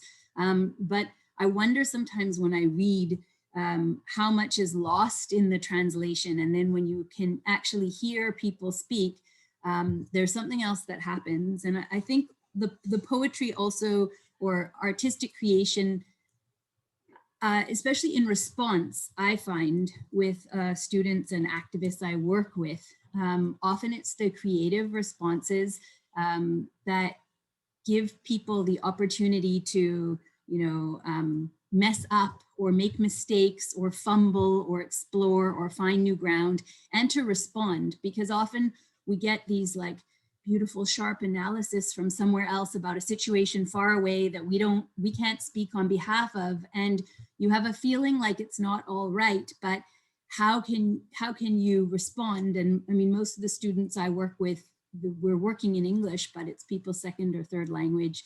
And so often I end up getting them to write letters in response to the Haitian Revolution in the 1790s, or in response to movements for Black lives, or in response to Palestine, so that there's a sense that they're allowed to speak, and it doesn't have to be an academic paper where there's a right and a wrong answer. And so I think that just listening to some of the poetic ways of putting things together, and then you realize like the things you want to go and look up and read and research and understand better, but I think it opens up more space.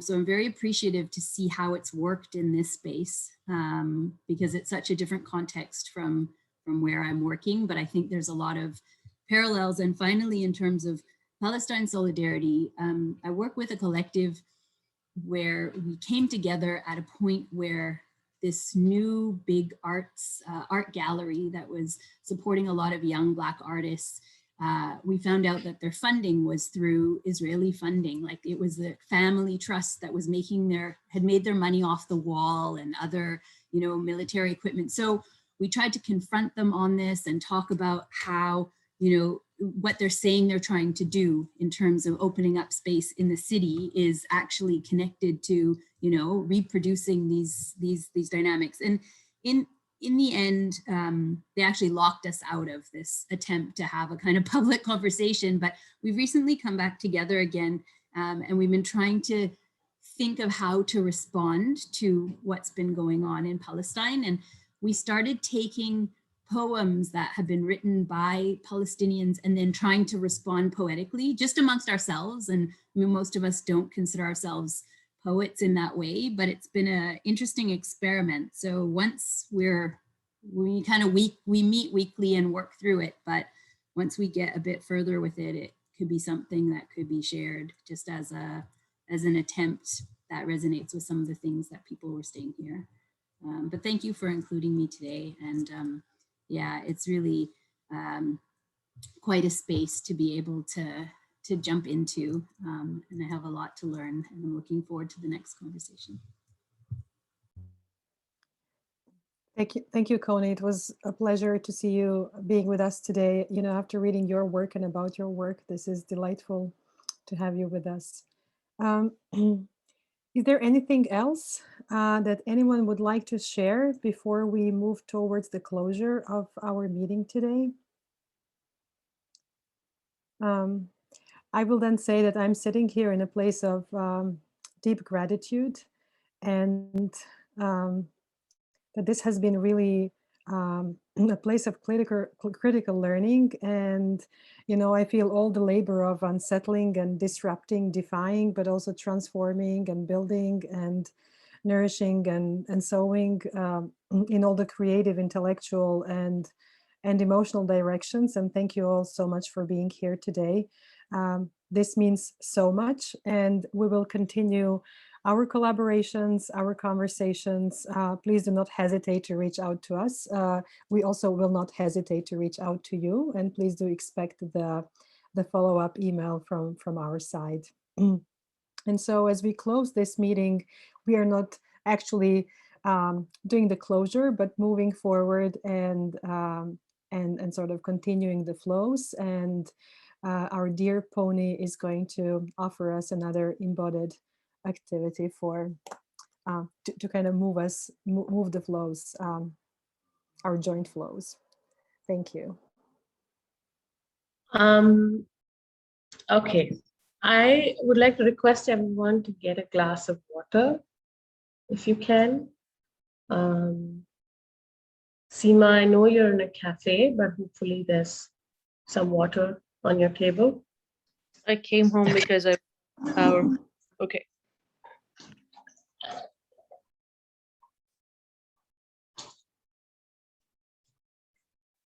Okay.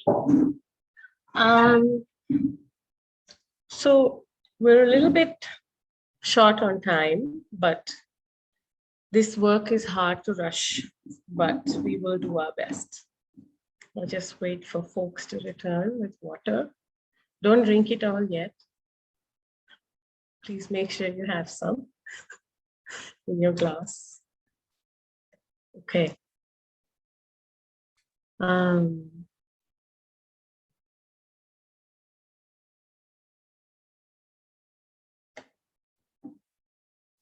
So I'm going to play this song by Abida Parveen. She is from the land quite far from my own, but quite close to many of you. I specifically like this version of this song. I'm not going to go into the words at this moment, and I'm just going to share the song. And as you listen to the song, you can dance like nobody's watching, as it were. So feel free to turn off your camera if you want.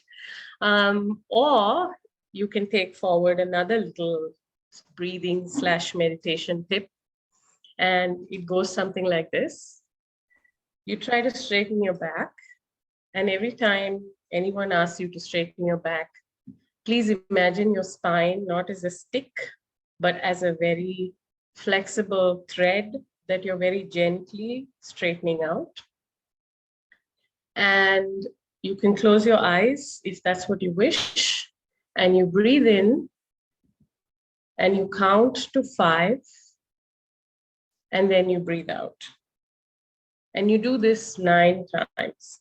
I find this really useful in many situations. So I'm going to play this song for a little bit, and I'm going to do this myself. And then we can go to our very last ritual of sharing. Okay, thank you. Here we go.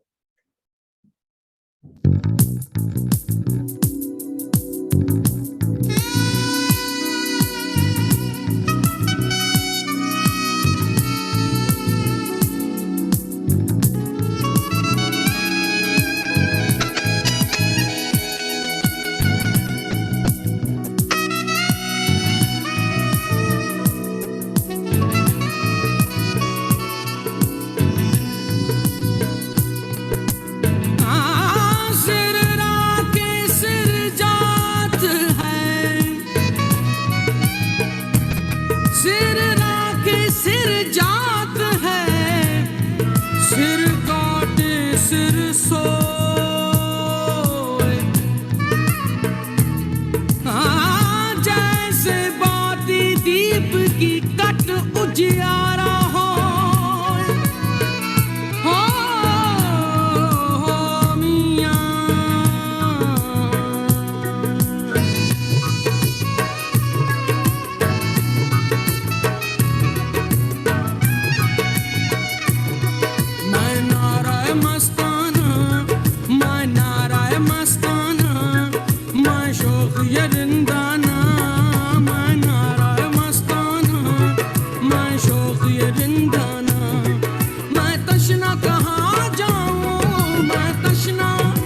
There's more where that came from.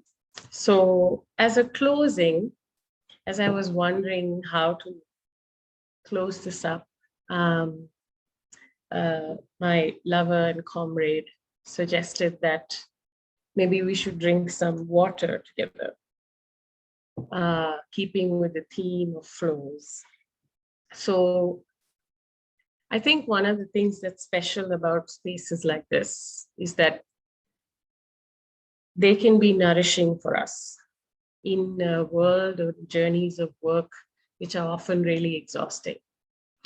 And for me, although it's 11:30 p.m., I am deeply energized and full right now.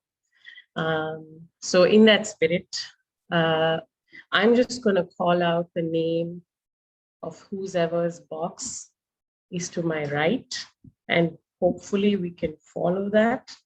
But if whoever's to your right has already been called, then please call somebody else. Emek. Out there.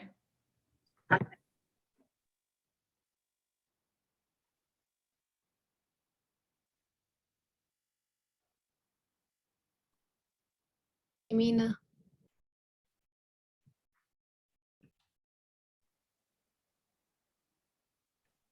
Connie. Richa.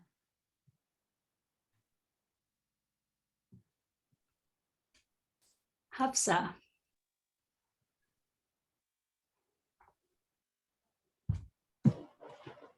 Andre.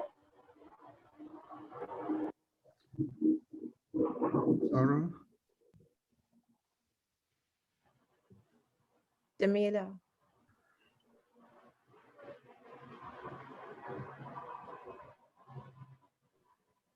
Third.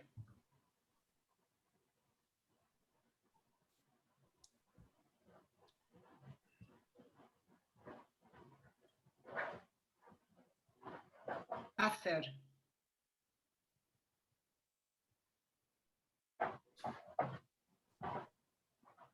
Can I drink again?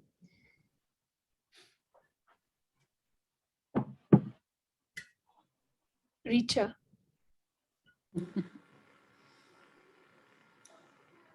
Ghadir.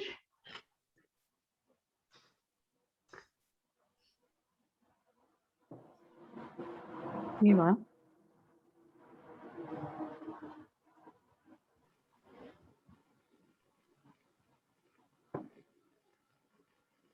Sarah. Kiwi. Coney.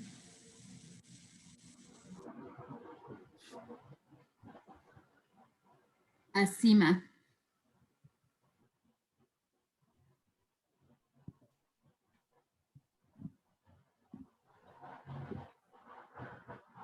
I'm having a hard time hearing. I just heard Ma, and so if it was Seema. It was. Okay. Okay. Pramila. Is that it? Is that everyone? Yeah.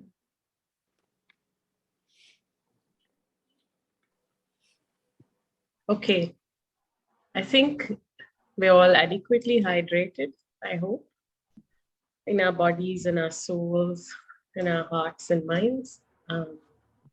Thank you very much for this opportunity, Richa and Meena, everyone at AGITATE and all the organizers. Thank you.